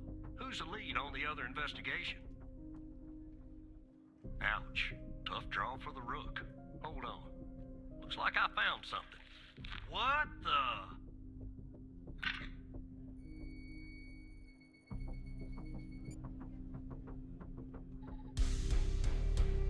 You see what I'm seeing, Tanner? Looks like our gal, Connie Moore, was a bio-impatient. Shit. That's what I was thinking. The shit that the aliens were actually those doctors doing that experiment. Beats me. Passed her polygraph with flying colors. She told us the truth. Her truth, anyway.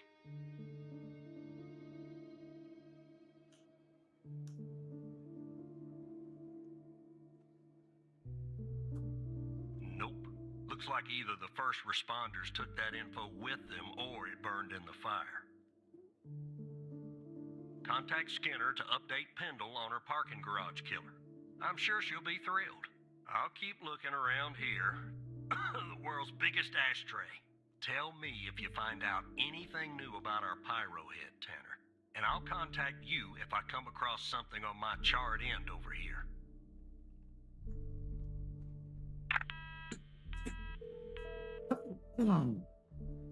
Take Bindle directly.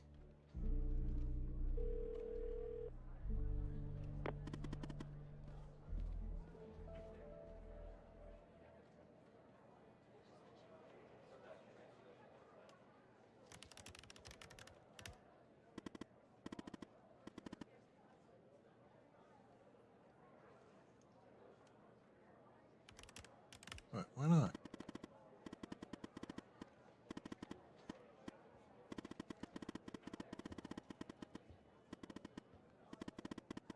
I'm thinking it's Skinner.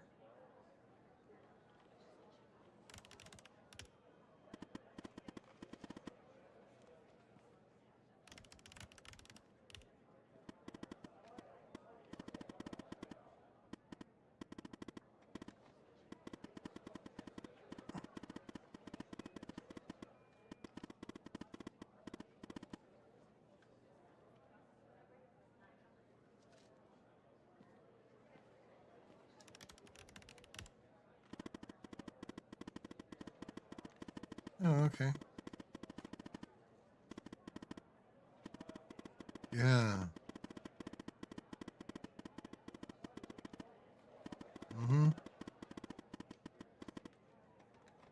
Oh, yeah.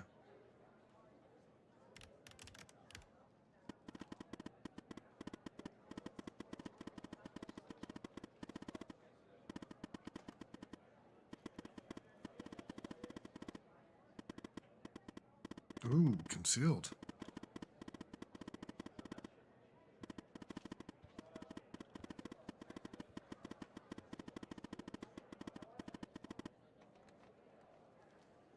Maybe air gapped. So it's the solution.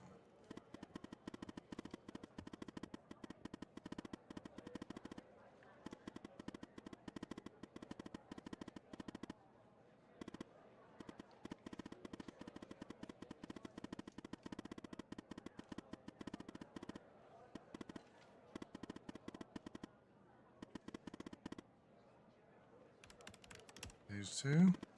I'll let you know when we get to it, right? Ooh.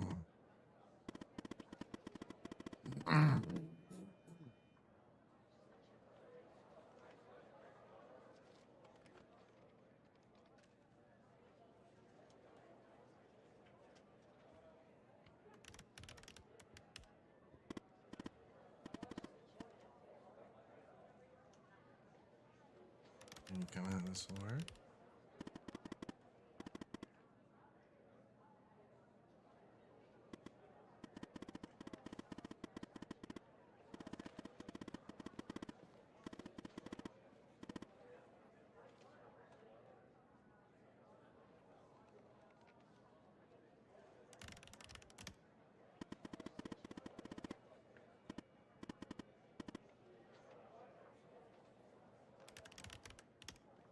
Things out of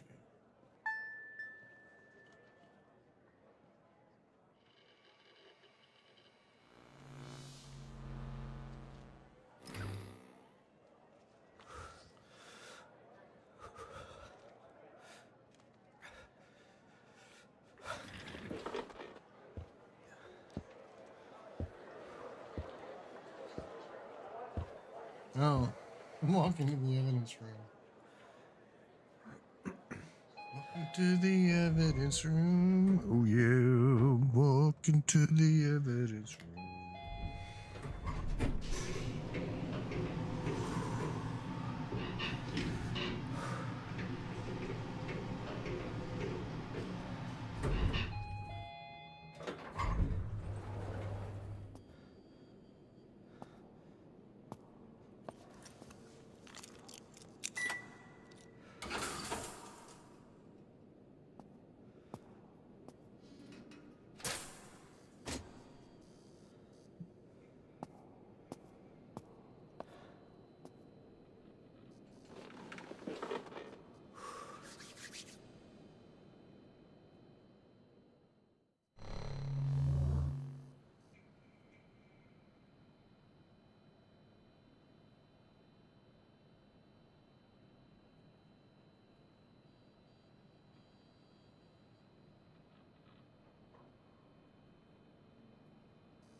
Okay.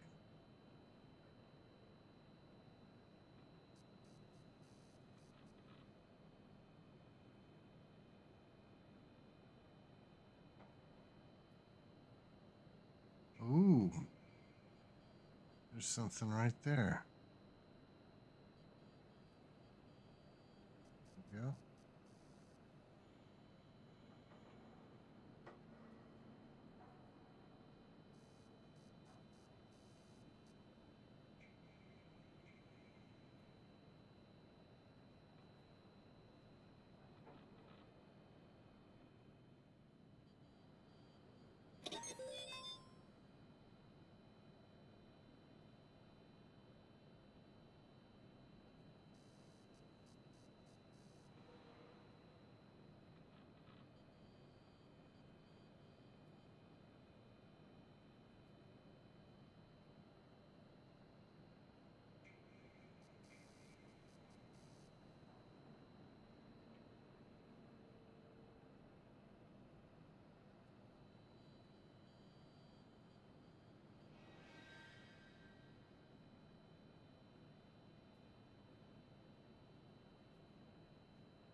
Censor sensitive info.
Natural.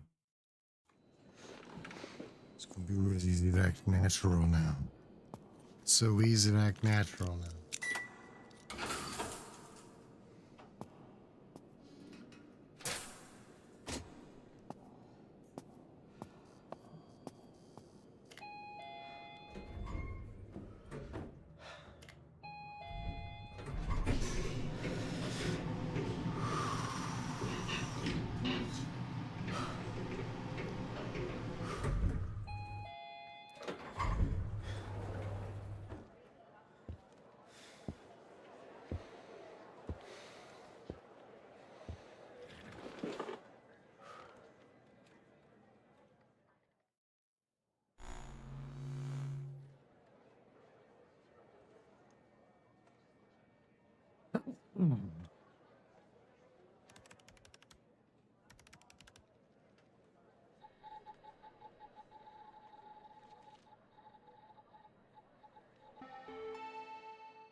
He's text bombing me.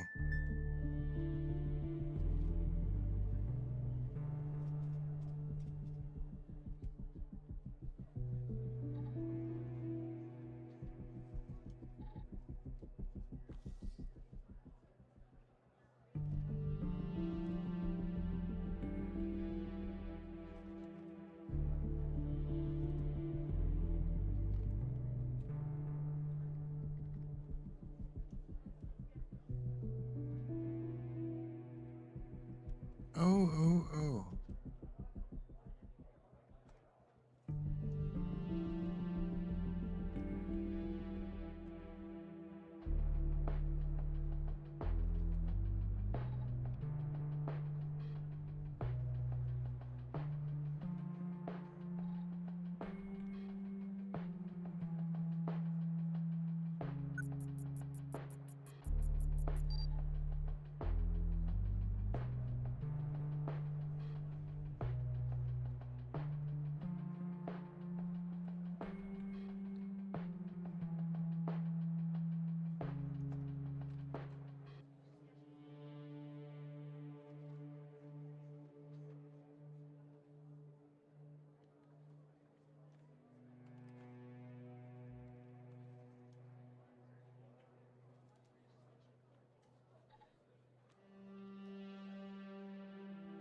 Yes, Operator Tanner?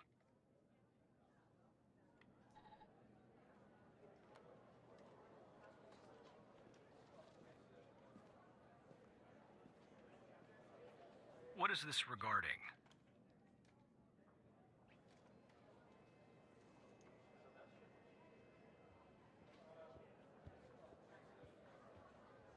right. I'm forwarding the call, Tanner. But I hope you're not just sending Pendle on some wild goose chase.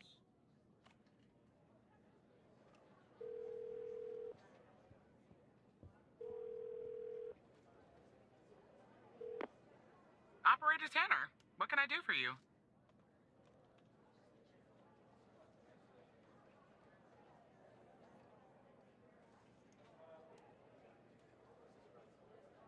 What? You're kidding. Okay, so our murderer likes to play with fire too, huh? This guy just gets better and better. By any chance, did any clues pop up where we might locate him? To Jenkins? So it comes full circle, does it? Well, whatever that address is, I'll take it. Nice. So what exactly is this place? If Wells Killer's there, I assume it's not a petting zoo.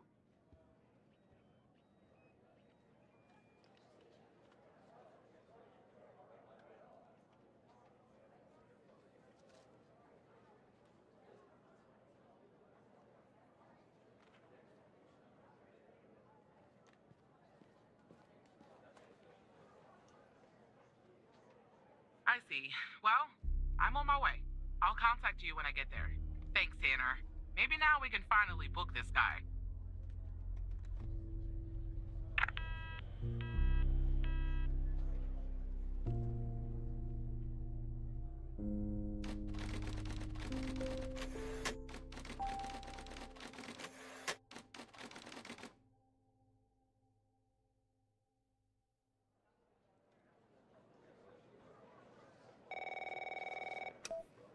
Tanner, I'm at the lab.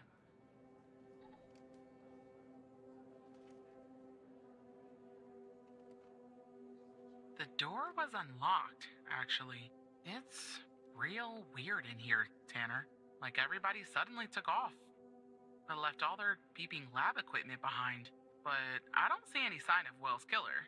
Looks like a dead... Shit! Drop the phone. Slide your gun over to me. Slowly. On your knees, Agent Pendle.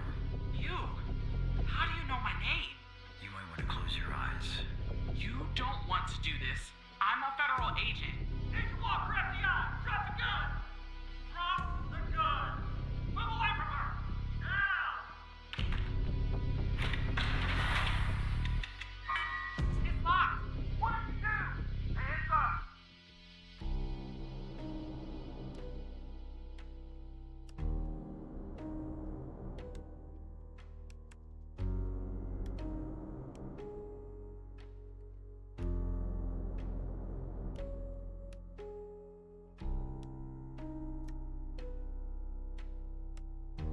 Turn around. Turn around. Hands on your head. Pendle, you okay? Walker, we have a problem here. What'd you do? Open the door now! It's not opening, Walker. Open the door now! Operator, you there? There's a bomb. This bald-headed psycho has trapped me in a room with a bomb. It's my third day. The display says 20 minutes and 21 seconds, and it's ticking down. You gotta help me here. Come right back. Understand me, Tanner? You come right back.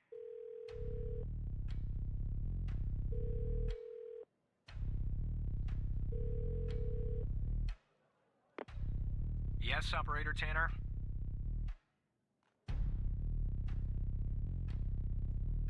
Okay, let me think. Unfortunately, our more seasoned operators are presently occupied. I'd send a team, but they'd arrive much too late. That means...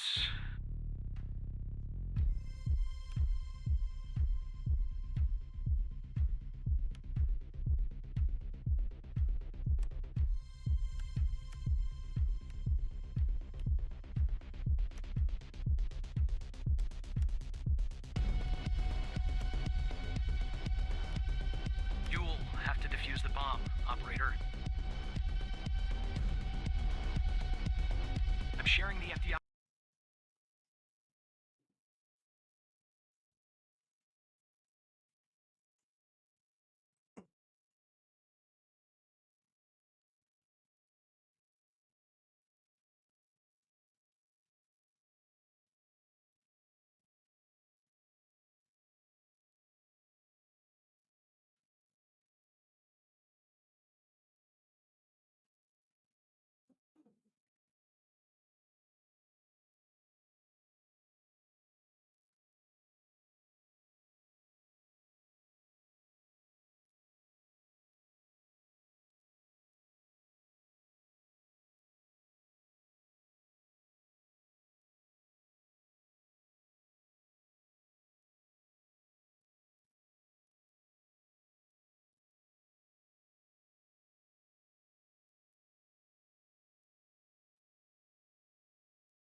choice.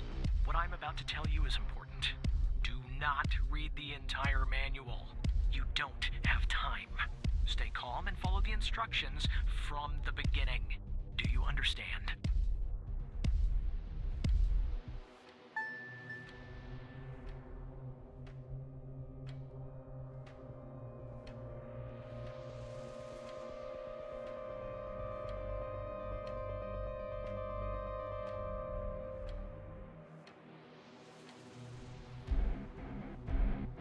There are wires, a controller, a battery, a keypad, and, a display, I guess. And operator, make sure you follow the instructions at the beginning. I really don't want to go out like this.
The time left.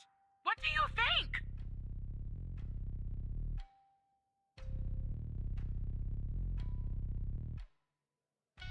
I don't know what type it is. The numbers are made of little bars. There's 7 of them. Is that important?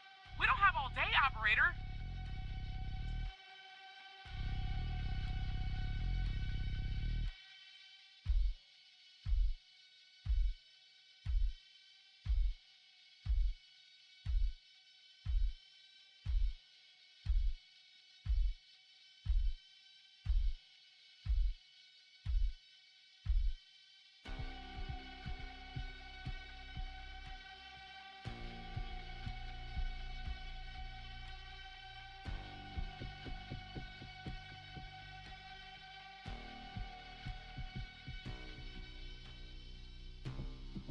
I don't really know.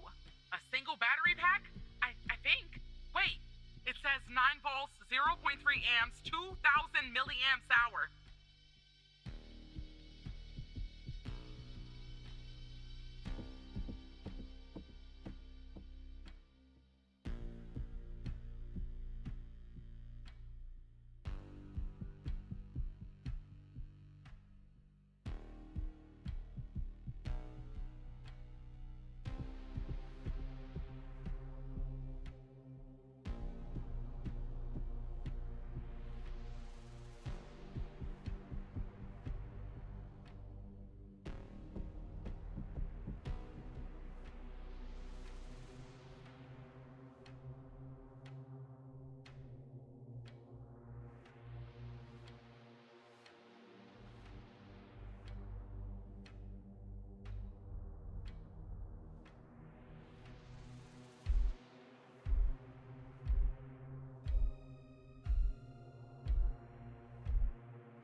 There are a lot, but I'll try. The power module. It's a battery. Has 2 wires, a red and a black. 2 wires are connected to the explosive, a red and a black one. The display and the numpad have 4 wires each, a red, a black, a green, and a yellow. That's it.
Wish me luck.